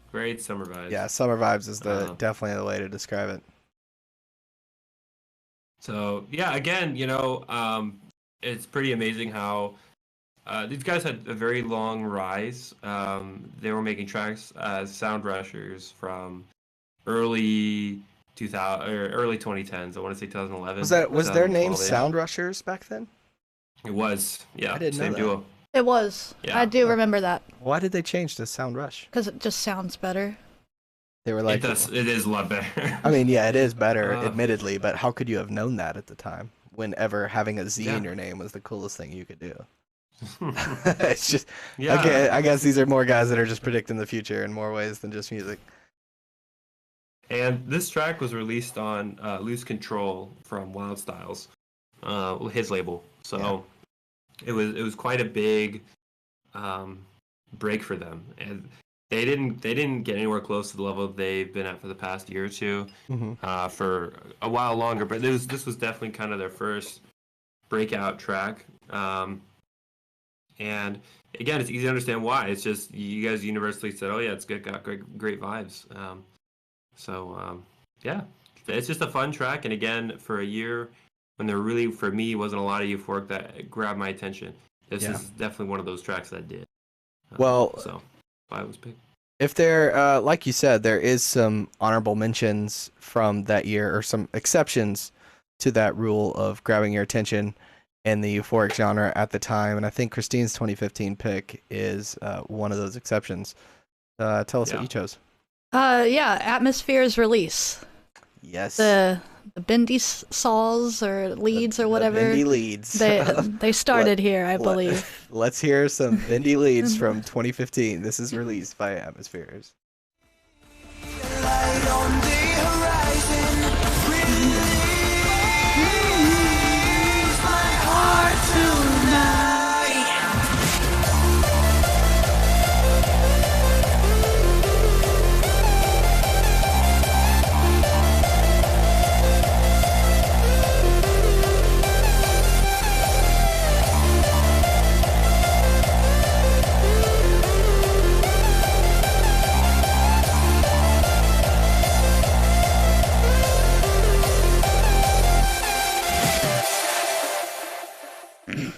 I had a big crush on Atmospheres back then. A big crush. Oops. Man, But that hairdo in those old pictures. Yeah. He's a stud. Yeah, he was quite the man. He's still pretty attractive, but Yeah, he just put out a new press pic. Did you see it? I think it wasn't the one where he told people to shit on him. Was suspicious. Oh Jesus. Carson, that song's name that you just heard was Release by Atmospheres. Oh man, so I remember when the Wild Styles tour went through America, not very far through America, but it did. And Yeah. he played this track in Dallas, and I was just like getting into going to shows, I guess, around that time. We didn't get much hardstyle, so yeah, that whole night was great. That tour did really well in Texas. Had you heard that song before the show? Or Yeah, was it, yeah, and he played it. I was like, holy shit, like, I Yeah. can't believe he played this. I'm so happy. Yeah. I have a video on my Facebook from it, too. Wow. And MC Villain's, like, right in front of me doing his thing, and yeah. Those were the days. It was pretty cool. But yeah, again, it's just one of those songs that you can see absolutely influenced almost every euphoric track that came after it, because people started to realize, you're like, wait a minute, I can use portamento to slide between notes, and it sounds like that. You know? Yeah. Like, I don't know, it's just one of those simple things that is always just right in front of your face, but one person decides to take advantage of it, and boom, you've just influenced the next 5 years of your genre. And I think it's really incredible. It's not necessarily my taste in music, but without a doubt, one of, like, probably the number one most game-changing euphoric track of, I would probably say, the last decade, even. Yeah. Just as far as the tracks that came before it were obvious evolutions of things that came before. And while those, revolutions are amazing and there's amazing memories tied to them, this is something that came out and people were just confused. they were happily confused, because they're like, I don't know if I understand this bendy thing, but I like it. And then everyone else started taking advantage of that also. So it was a really great track. Congrats, Atmospheres. Yep. Yep. Yeah. I'll just mention real quick. You were mentioning the Wild Styles tour in the U.S. There was actually a very brief Sound of Q-Dance tour in early 2015 that went around parts of the U.S. and Canada as well. I was living in Vancouver at the time. Yeah, I think that's what the tour was. Was that the tour? Yeah. Well, no, there were Yeah. two, right? No. Because there was a Wild Styles tour with, like, the blue flyer. It was Sound of Q-Dance presents Wild Styles is what they called it. Yeah, okay, yeah. that's what it was. The then, yeah. Atmosphere show, or the Wild Style show I went to, actually also had Atmosphere playing. Yeah, I was so that really was really jealous cool. of that show. I really wanted to be there. Vancouver one. Yeah, it was so weird too, because it was in this theater where, like, I think a month or two later I was seeing Bo Burnham, so like totally different. Yeah, switch, that's you know, interesting. from- Man. yeah. But and to be honest, I don't think the show did great. It was pretty empty on the dance floor at times, but we were definitely stoked for it. And Villain even played a DJ set. I don't know if you remember. Yeah, he did. I was actually like really happy to have been able to I see enjoyed him his set the DJ. most, to be honest. Yeah. Yeah. So I I liked went. the track selection. He played more raw stuff actually than I did with you guys. He did. He actually did. Yeah. I've seen him play a Villain set at Hard Island before, and there was nothing raw, but it was a good set. It was just a bunch of Villain classics and, like, D Block and Estefan tracks. Well, he played last. He played last though. It was something. Oh, like so he kind of had to. Atmospheres, Yeah. then Wild Styles, and then DJ Villain. And yeah, so he played. I can't remember the raw tracks, but they were really hype ones at like the last 10-15 minutes. So that was really great, because at the time raw was still like it's so weird thinking back to that time period. Like you never heard it. I I remember. go to a Guns for Hire show up in Vancouver, which was like by far the rawest show I'd ever been to. And it was like classic Guns for Hire stuff too. They played out all their stuff from 2011 to 2013 or 14. Right. So it was really cool. Yeah. But it was really hard to find it back then in the U.S. for sure. Aside from Guns for Hire at the Sound of Q-Dance in Los Angeles, which was the first one, because obviously their music is the hardest, I still think like the most like the the rawest track I think I've heard out of all 3 Sonic Q dances was probably the Blackout remix that B-Front did. Oh, yeah. I was so obsessed with that one. I remember talking to you about that one a lot. And Yeah.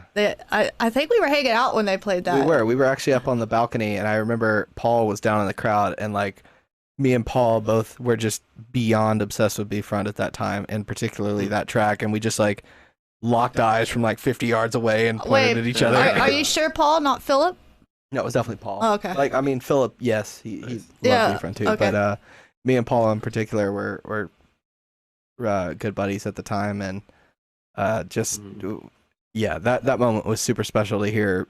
I never thought I'd hear a B-Front track at a Q-Dance show in the U.S. Right.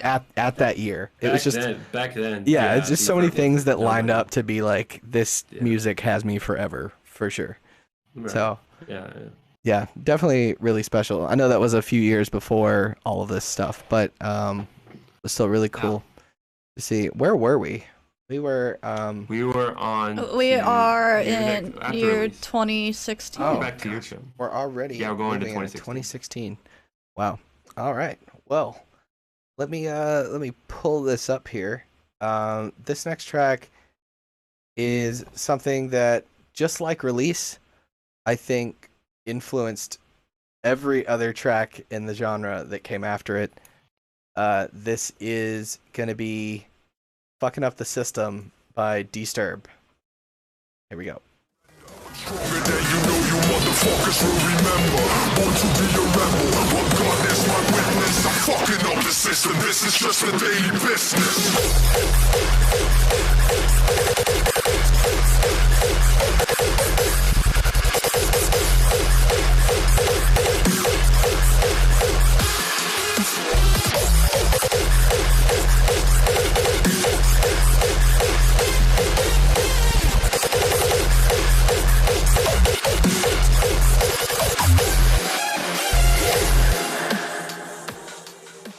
Yes.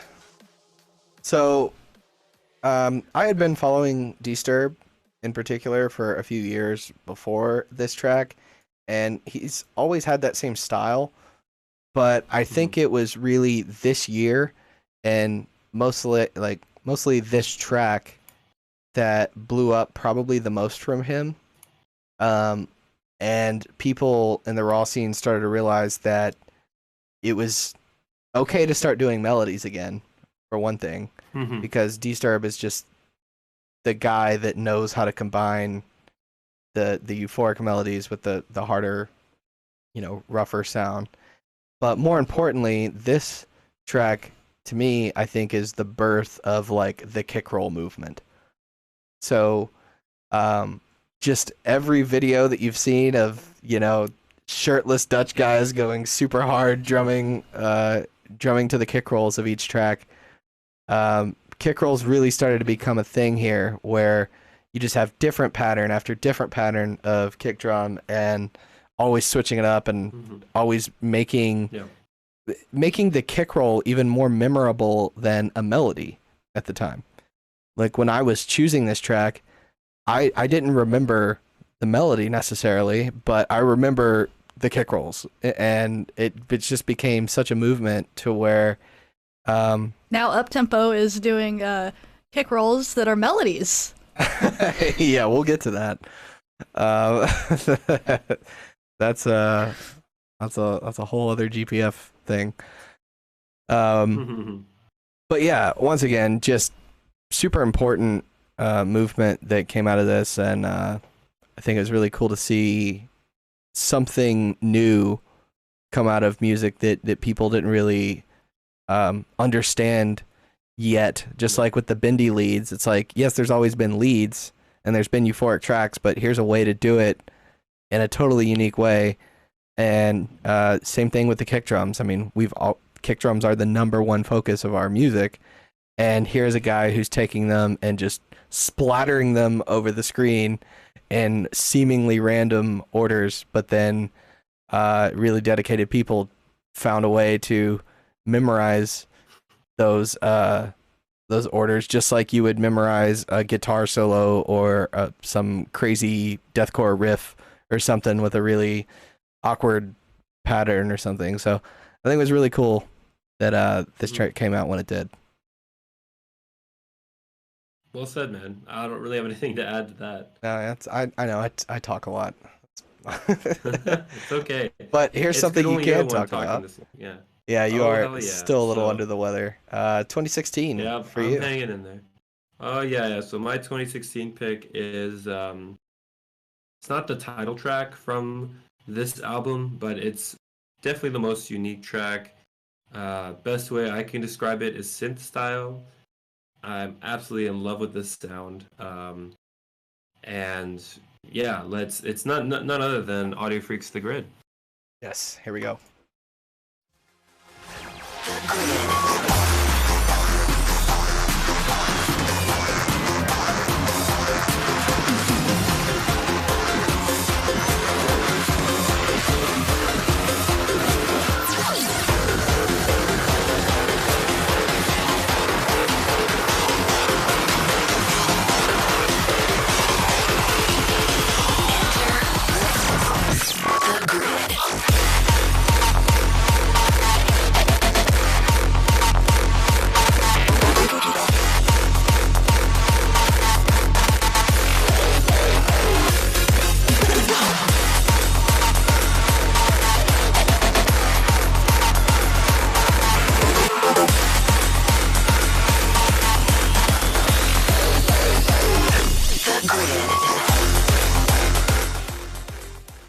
I honestly forgot how good that track was. Yeah, that track is. I know, right? There's so much happening in it. It's like it's coming at you from 15 different directions. The way that he produces just blows my mind. He is very talented with what he does.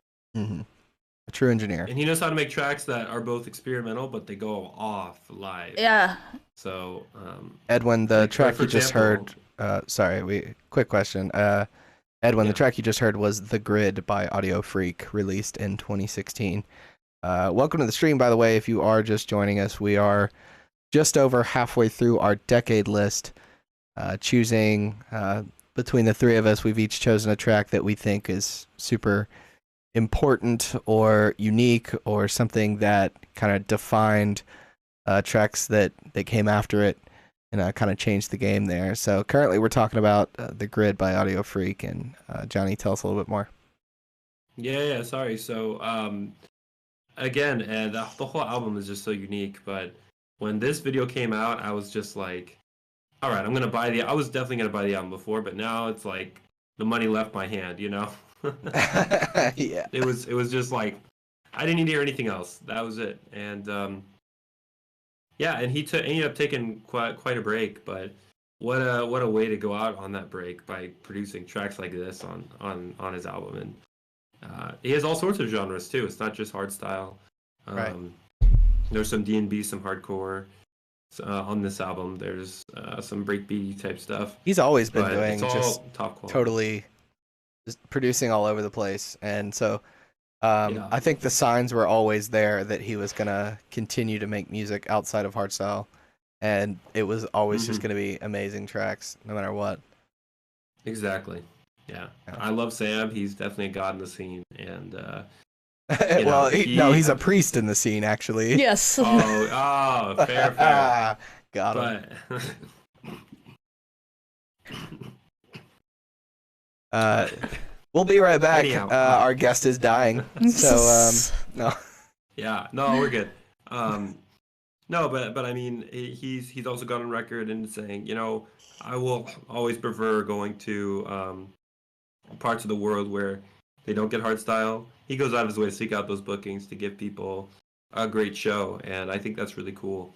He's posted videos of there was a gig he had a couple years ago in Slovenia, like 100-person room, tiny. Yeah. But Just it was going just off, I mayhem. imagine. Yeah. Yeah, and really cool to see guys like him do that because they sacrifice a lot of money. And he does by play taking really bookings high like energy that. sets too. He doesn't sacrifice anything in regards to that. But Absolutely not. moving swiftly on, once again, Christine, tell us about 2016. So, Raw was coming up, and we went through a little period of Raw not sounding very good. and I believe these two really progressed on it, and they continue to do that. This is Malice and Ruler, Aggressive Act.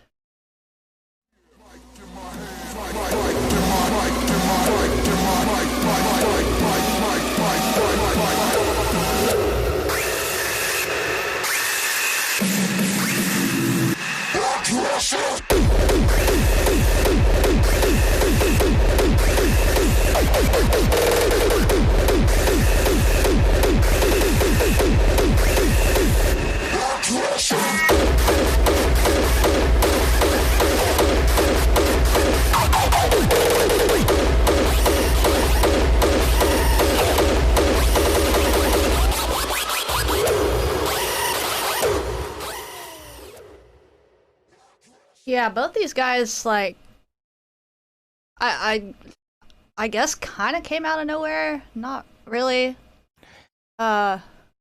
They really were changing things around this time. Yeah, I mean, so what year are we in? 2016? I wouldn't say they necessarily came out of nowhere because obviously Gearbox had been going for several years before that, but I will say that the sound that they were pushing came out of nowhere. Yeah, I guess that's more what I meant. Yeah. The extra raw thing at this point, what started as, without a doubt, Delete started the extra raw sounds. But by this year, we're seeing that the sound he kind of came up with was taken on by most of the raw scene. It became its own genre, and then people started expanding on it. So no longer was it just, this track sounds like Delete because it has a gated kick. It's like, this track is obviously quite different than the other end of the spectrum at the time. So 2016, I mean, you still have euphoric DJs at the height of their careers. But then there's this like extreme underground movement. But I mean, in my opinion, it's all still hardstyle. And I think that's one of the beautiful things about this genre, is that you can have such a wide range. But these two, Malice and Ruler, definitely pioneers of just redeveloping what was extra raw at the time. And yeah, I mean, there's not much more to say about it other than it's just it's like the whole screech thing. It's just another one of those moments where you drop the fader, let the crowd scream it, and then there's just mayhem afterwards. And it's something that's still happening with every, track that comes out in that genre at the moment. Yeah, quick shout out to Rebellion 2016 at DEF CON on Indigo. Absolutely mental set. I remember that went viral in the scene, and yeah, I was there for just about 10-15 minutes of it. Man, what a set. So many new tracks come from the Uprising album. Fuck. Yeah. Crazy. Yeah. Aggressive. Who remembers Rebellion's very first track? Colors. Nope. Colors, no. Extermination. Really? Extermination. Look it up on SoundCloud. Yeah, it's actually interesting to hear. I think we did listen to it the other day. Yeah. It's interesting to hear they Rebellion from that time progressed so much, and they were still good back then. I thought that track was fucking awesome at the time. It was, yeah. Yeah. They've it just goes to show what really, like, understanding yourself and understanding what it is that you want to make can push you to the top really quick. Definitely. Yeah, so that does it for 2016. We're in the last little third here. Yep. Moving into 2017. Johnny, you're doing a good job. I'm sorry you don't feel good. Yeah, it must be said. You are a real trooper for sticking with us this long. But the people, they need to hear these tracks. Oh, they sure do. And the next one they need to hear is one that, once again, completely influenced so many tracks that came after it. Yeah. Do what? Sorry?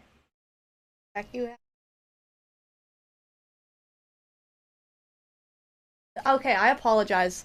nowadays. I'm sorry. That was the track that I was gonna choose for another one, and Oh, yeah. my We're bad. good. My bad. Sorry. No, it happens. Hey, we're live. Things happen. Yeah, I just didn't want a mistake to happen, but one did. So It's fine.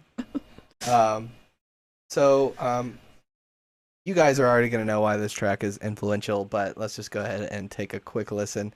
This is The Project by Sub-Zero Project.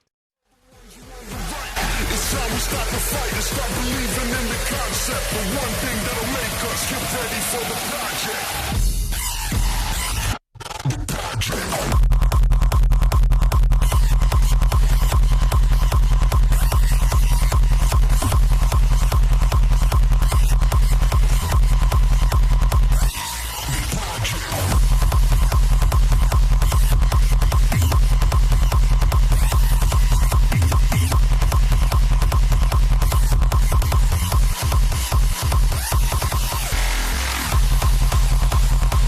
oh, the Psy style. Sorry, what? Oh, the Psy style. Yes. We've made it to one of the final Pokemon evolutions of the show here. But it is not the final because there will be more. No, there will be more, but to this day, Yeah. you're still hearing Psy style tracks. And for those that aren't familiar, I'm sure most of you understand, but if you're not familiar, Psy style is just hardstyle, but with a Psytrance feel. a Psytrance feel, a Psytrance kick, where you have a punch and you have like a fluttering bass that's either on straight time or triplets. Can kind of change up the feel there. I would say most hardstyle uses the straight time influence, but anyways, just the explosion of Psytrance, a genre that had been around for a long time before its explosion, just like hardstyle. Psytrance got its chance in the spotlight just because of the sheer atmosphere and energy you can create around a rolling bass line.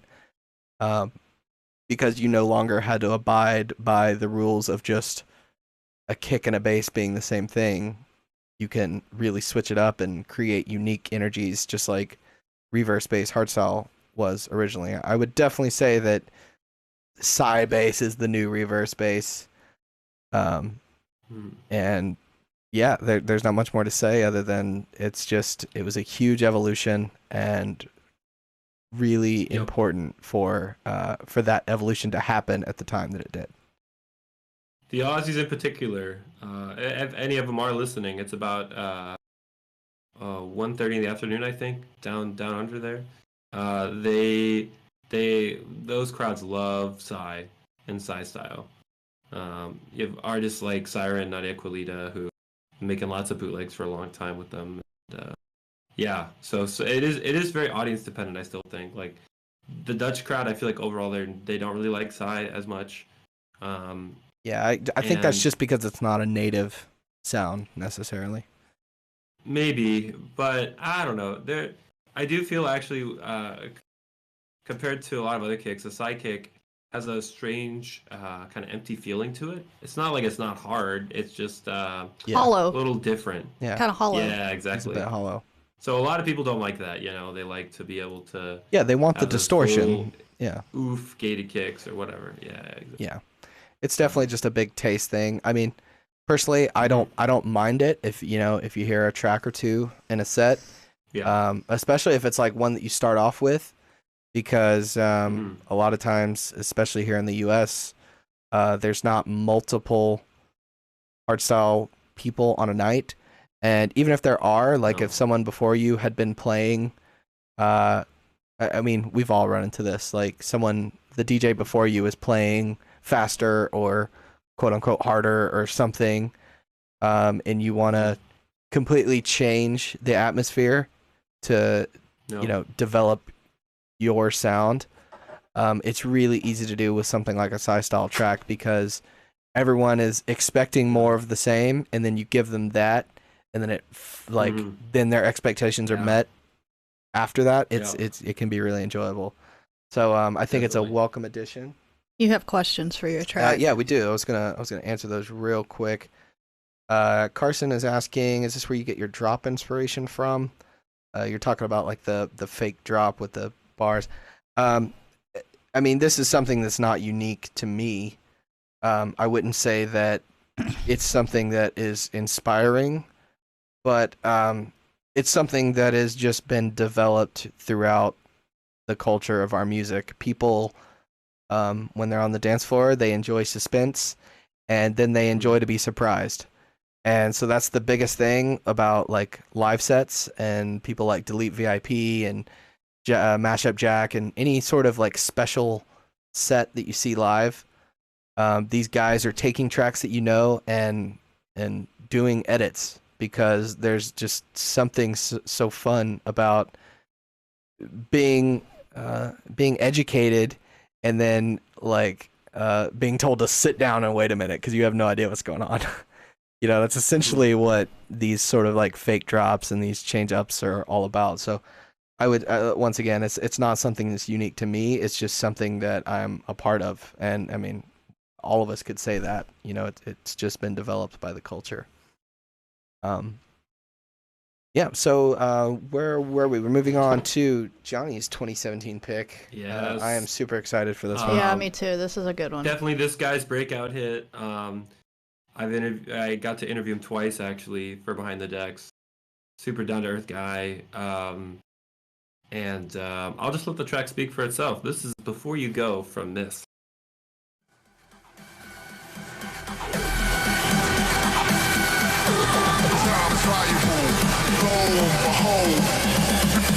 Make history before you go.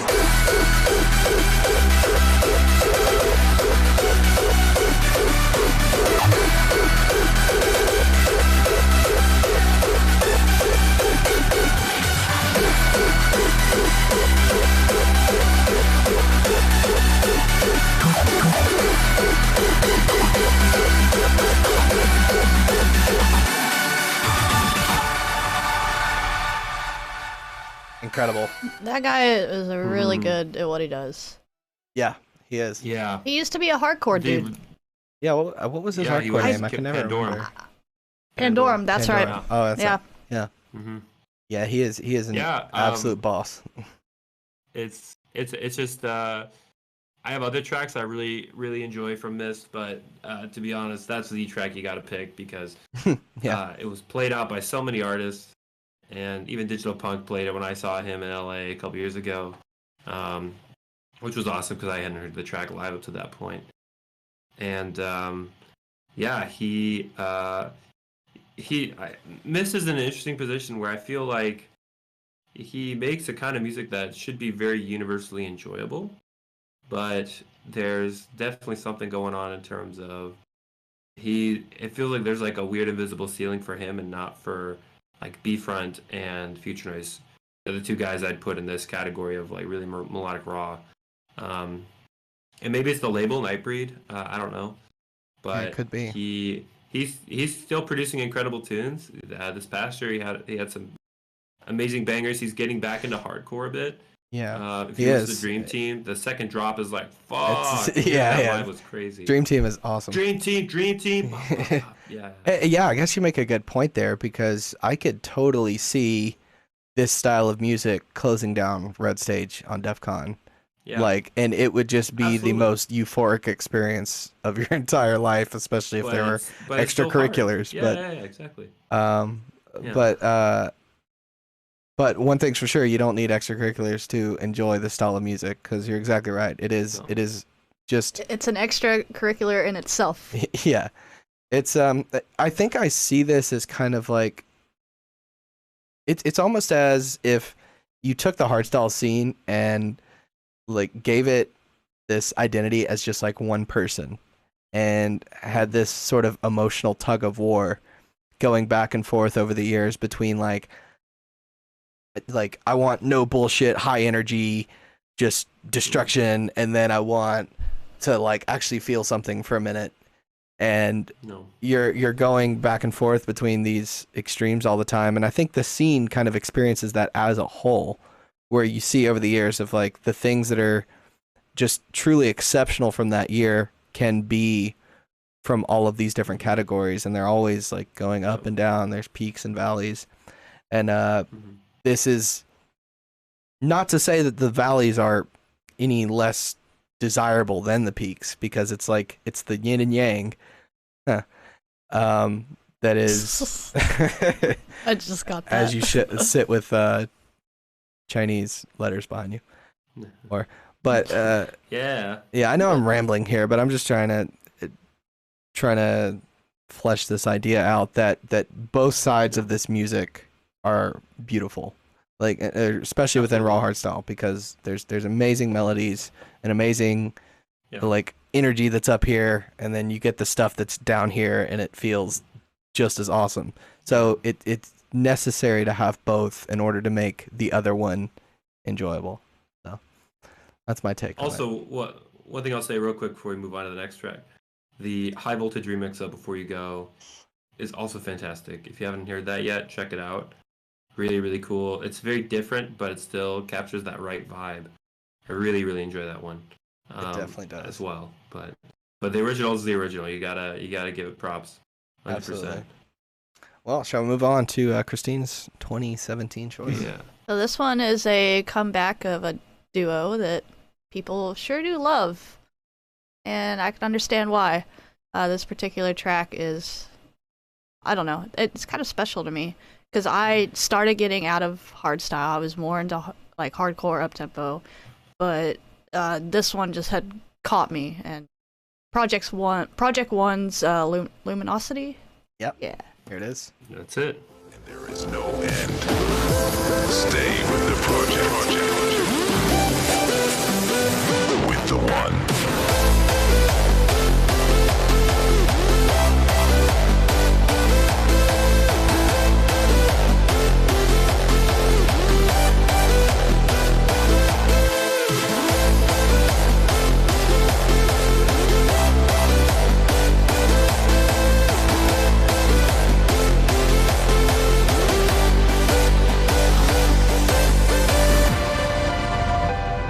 Yeah, that chord progression, pretty nice. Yeah, chord progression is incredible. It's the vlog track. Yeah, we're smack in the middle of the time period where it's almost as if around this 2017 era, they had been doing a mini decade celebration, because what was it, like 2007 and 8 is where melodies really started to take hold in hardstyle. Yep. And we've hit the 10-year mark of like tracks like that, of euphoric-ish feelings becoming a thing. And people are looking back, and legends are being celebrated, as can be seen in DEF CON 1 Legends sets. People are really celebrating the return of, Blade Masters and Project One, and I mean, even the actual, the legends that are still producing modern hits, D Block and Estefan and Zatox and Isaac and TNT and all those guys getting their time to really celebrate the sound. And I think Project One is just a big example of everyone remembering the good old days and creating new memories with them. That's a good way to put it. Yeah, really special that track. climax set of theirs was a huge deal. It was. It made me cry. Oh. It was another internet breaker. Yeah, definitely. Yeah. Good choice. All right, last 2 years. We are into the last two. 6 more tracks to go. Sorry, this has been quite the long episode, but it is very worth it. It is definitely worth This it. has been cool. It'd be cool if I wasn't sick, but we'll take it. At least you're here with us. Yeah, before moving on, Shane is asking, is it cold in China? Yeah, it's near the negatives, but keep in mind negatives for Celsius. So it's around freezing, maybe a little lower depending on the day. But I'd say it's hovers between -2 and like 4 or 5 Celsius. So a cold day in Texas. Pretty damn cold, Shane. That's what's going and that's on. what got me sick, I think, is just not being as prepared for the cold as I should be, because I'm still this California boy. But well, in excuse me, and the rise of the euphoric and raw sounds recombining over the last couple of years. One track I think really stands out, and that was my choice for 2018. This is Bring It On by Rebellion and Subsonic.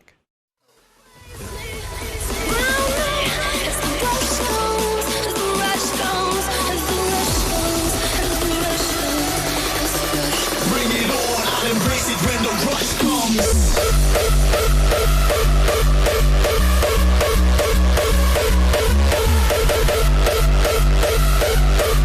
Even through the sound as my life goes on.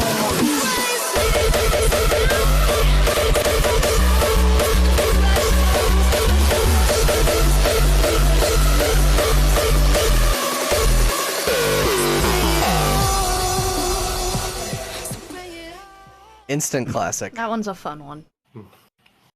It absolutely Played at so many sets at DEF CON that year. Oh my god. Yeah, it's one of those ones that you walk by every stage and hear hear it once at some And point. then you hear everyone go da da da da da da da da. Yeah. Yeah, drop the fader on the screeches and then Yeah. lose your mind. Yeah, that's a fun one. It takes influence from the classic trance track. I know I'm gonna mess this up because I haven't listened to trance in a long time. I want to say Motorcycle, right? Motorcycle, yeah. Yeah. I don't know why I was gonna say Dash Berlin, but I think I was thinking of Man on the Run. So, but you are right. It is Motorcycle, with the vocals, and just they found a way to modernize it and combine it with like a heavy male part and then the the lighter female vocals. Just insanely powerful melody, super simple, and the kicks that have defined Rebellion. I really think 2018 was a year we can start to say that raw hardstyle has finally caught up to the mainstream. Yeah. It's in terms of its quality. Not that there wasn't quality beforehand, because people were just as into it, but I think these tracks can stand on their own and say, like, this heavier sound is something that belongs at the top with the rest of us. And I really think it's great. Fantastic track, yeah. Yeah. Absolutely. So 2018 for you, Johnny. All right. I'm just going ahead on Spotify here real quick. Yeah, so I was debating between two different tracks, both from the same label, Spoon Tech. And the track I ultimately chose is partially due to more emotional factors. This duo, shortly after releasing it, they announced they were going to leave the scene. And but what a way to go out. It's a fantastic track. So much emotion for a raw track. Kind of in the vein of Bring It On, I'd say. Arguably, it's very different, but it has those vibes. So we're going to take a listen to Hardstyle Mafia's Karma featuring Yoni Haranen. Here it is.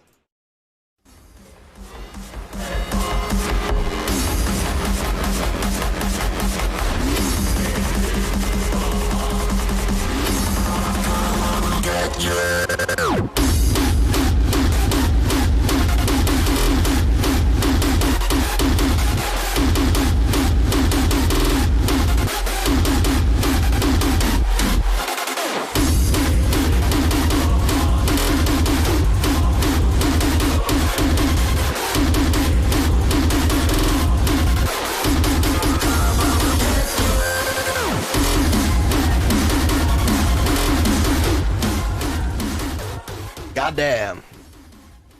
That doesn't even get the best part of the track, which I'm not a huge fan of a lot of male vocalists, but Yoni absolutely belts it on this track.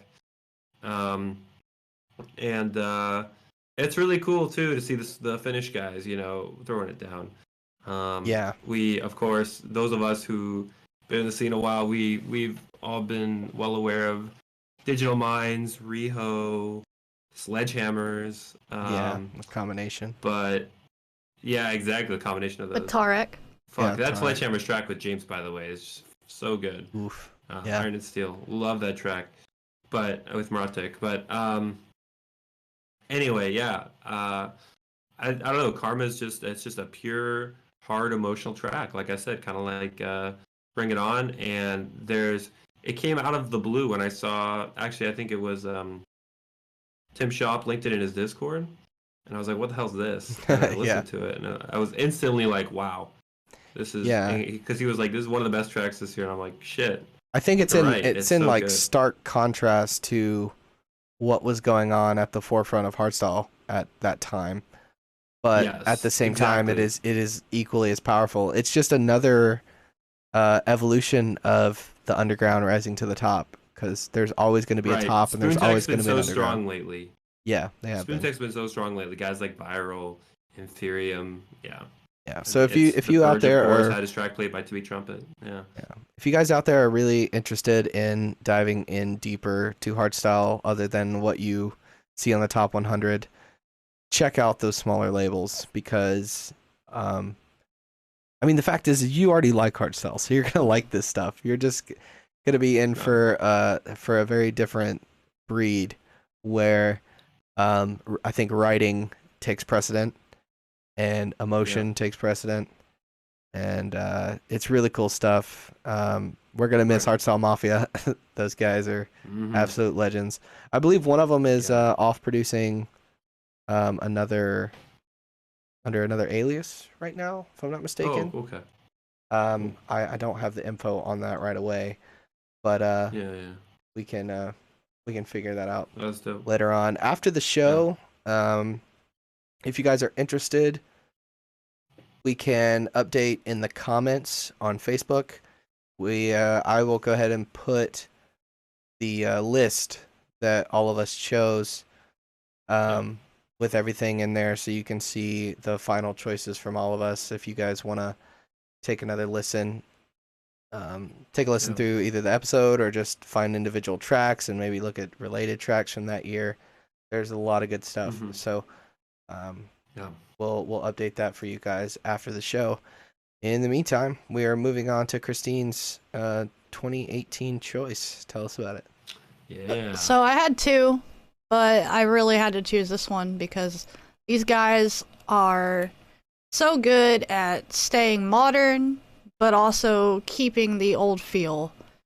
This is D-Block and Esteban. We Don't Stop, Lights Out. Power, never drop out. This house is ours until they kick us out. Until they kick us out. Until they kick us out. Party never dies. We turn the lights out.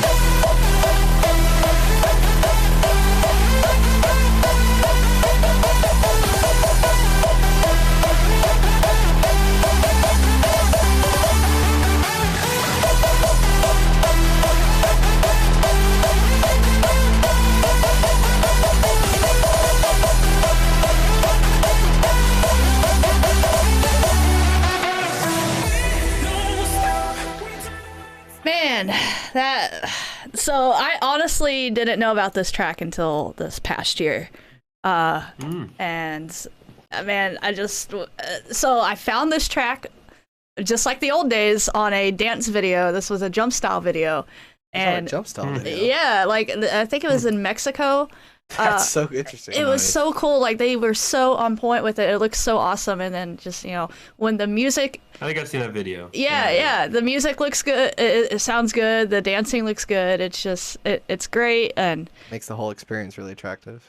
I saw them play at Hard Island. Rest in peace. But I saw them play there this past year, and they played this track, and I literally was there for their entire set, and they played this track. It was last or second to last, and I waited literally the whole set just to hear this track. I was gonna say, I think it was the only set that we saw the start to finish of. Yeah, was D-Block and Estefan, and it was well worth it because those guys are just complete show. It was great. To be honest, I kind of get bored listening to hardstyle live now. Like after hours and hours, it just it gets boring to me. I'm sorry, but their set, like, I was intrigued the whole time. I loved every drop that came. Yeah, and just the tracks that they were playing were just great. honorable mention for D Block and Estefan is World Renowned with DJ Isaac. That one, if I had to choose a DBSTF track from that year, it would be that one, just because those guys, just like she said, it's classic feelings with modern sound, and it's hard to beat it whenever you get it right. And they seem to be incapable of doing anything wrong in a track, which is truly incredible. I did have one more for this year. That was I had a hard time choosing between the two. Ruler Domination. That one, I got to talk about that one too. I feel like he really started really becoming himself as an artist around this time, and finding his actual true what he wants to sound like, and his attitude towards things, and how he wants to carry himself as an artist. His music became a lot more fun. Yeah. He moved away from that extra raw sound and still kept a lot of the influence, but he definitely made himself unique when he had to. Right. And I think that was definitely honorable mention there. Yeah, so that does it for 2018, and we have moved on the last year. The last leg of everything. These past 12 months ties it all up. Have been pretty interesting. Yeah, it's we're tying it up here. The track that I chose for this year is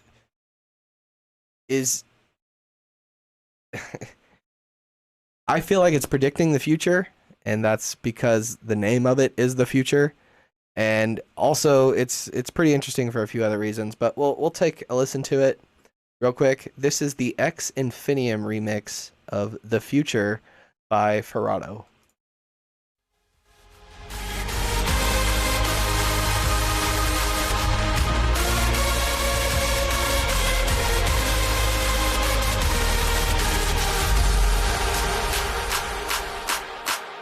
You are a passenger of our journey to our new home. This is the future.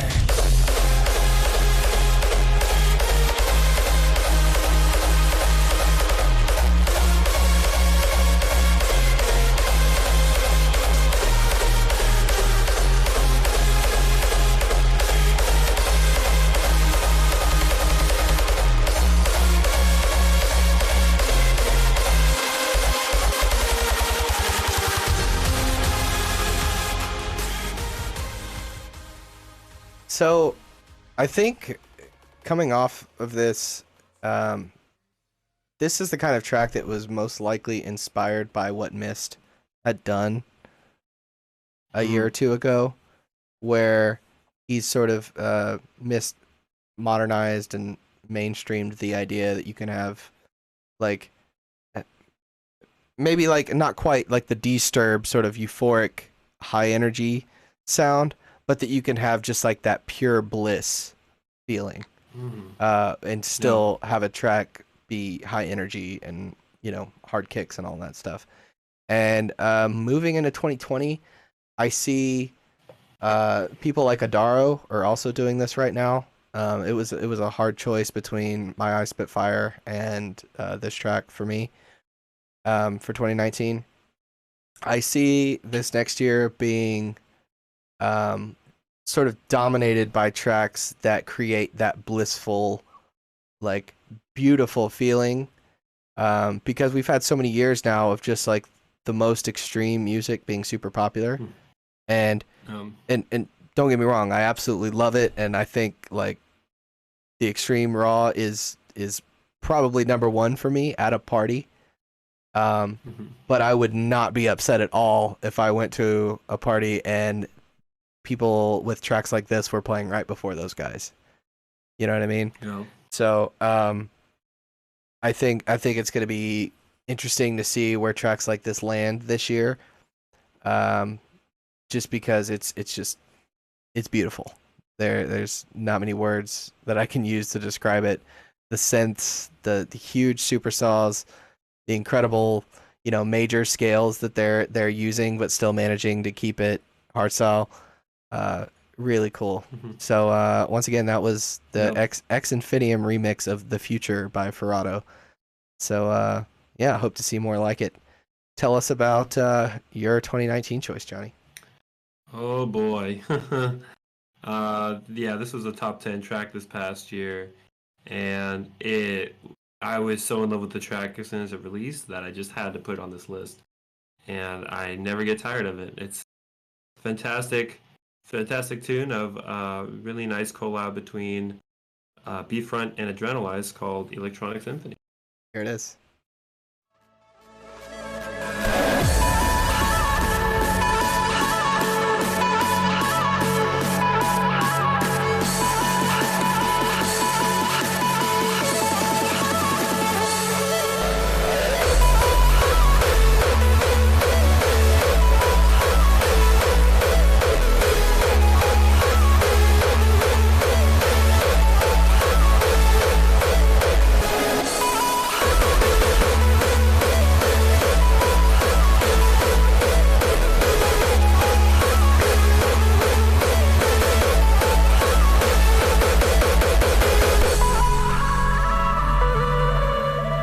Wow.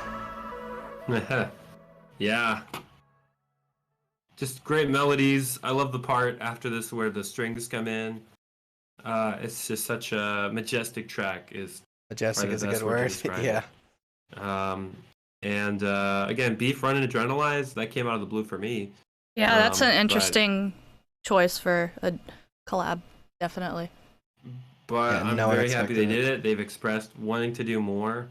I interviewed both those guys this past year, and they both loved the response the track's gotten. So, unfortunately, the best track by a mile this year. Yeah. Unfortunately, in the past, when we've seen artists come out with these masterpieces on random collabs that we didn't expect, or even did expect, and they say, "Oh, we're gonna make another," the sequel almost always isn't as good. Well, yeah. So let's cross our fingers and hope that something that magical can come out from them again, because it really is a special. Lightning in a bottle for sure. Yeah. 100%. Quick side note on that. Radical Redemption and Frontliner actually did a second collab, and he's played bits of it on his stream before. And it sounds pretty fucking good as a follow-up to Frontliner and Radical Redemption, Frontliner and Radical Redemption. People have been wanting that for a long time. Thanks for listing the artist and the track title for us there.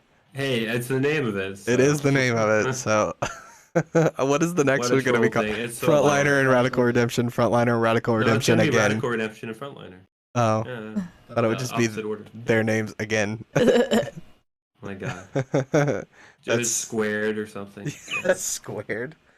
Well, we would be doing you guys a disservice if we didn't end with something a little bit harder. So, rounding off the final track of 2019, Christine, tell us what you chose. Well, you see that these Raw guys. I wanted to say something about it first before I thought what I chose. Oh yeah. Sure. Sorry.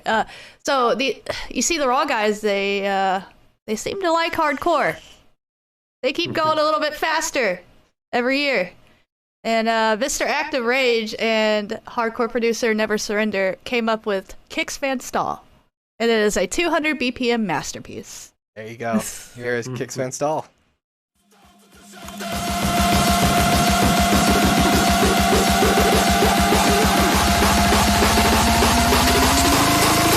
Fucking awesome show! Kicks Van Stall!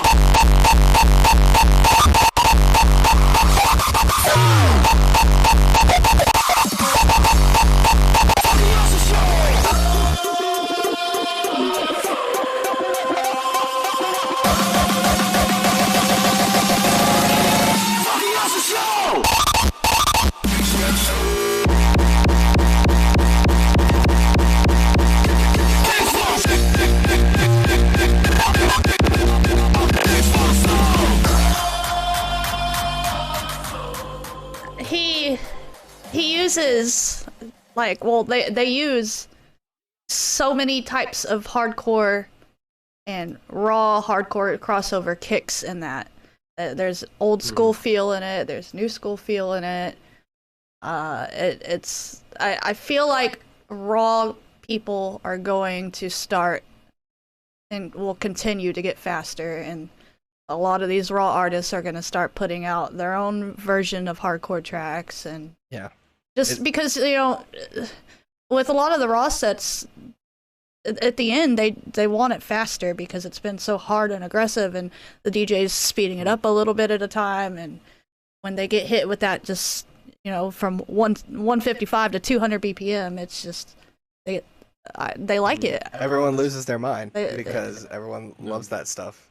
But you give them a whole set of 200 and there's a choosy crowd for that. At least in the U.S. I mean, in the Netherlands, there's definitely space for it, but it's hard to find.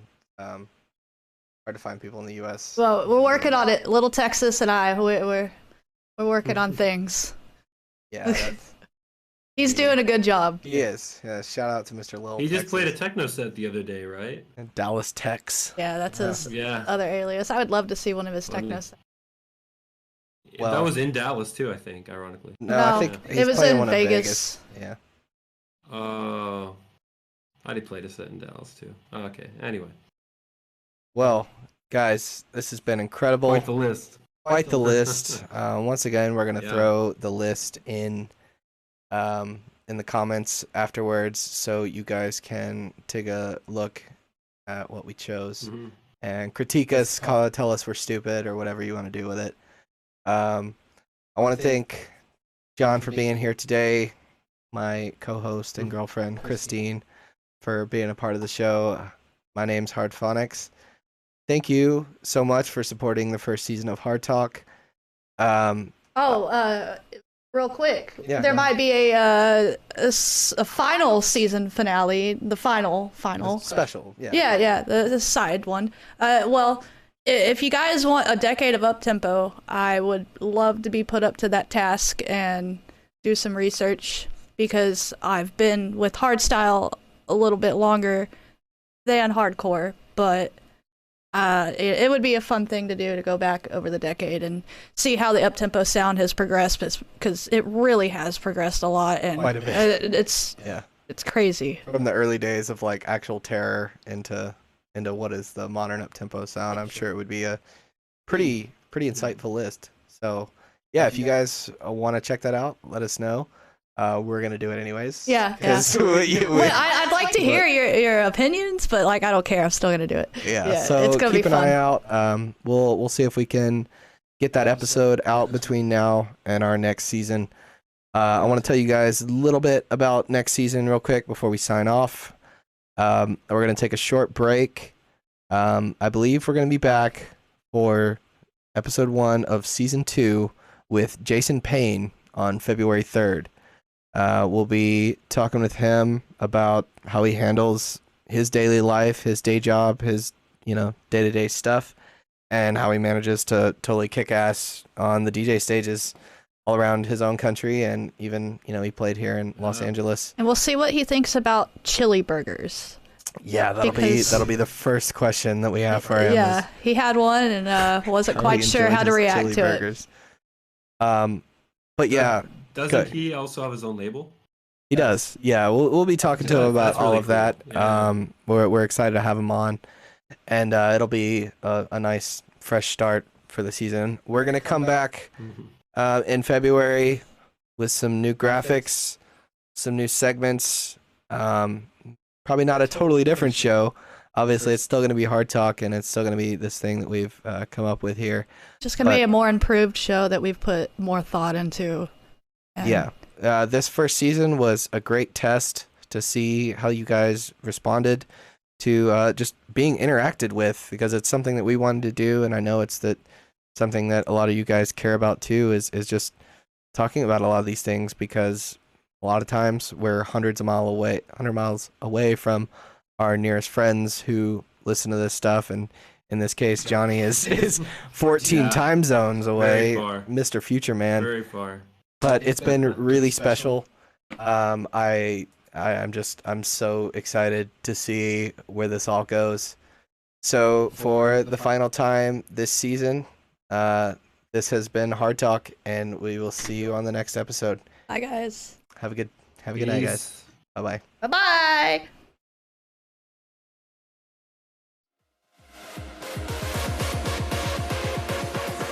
We out? The world ends.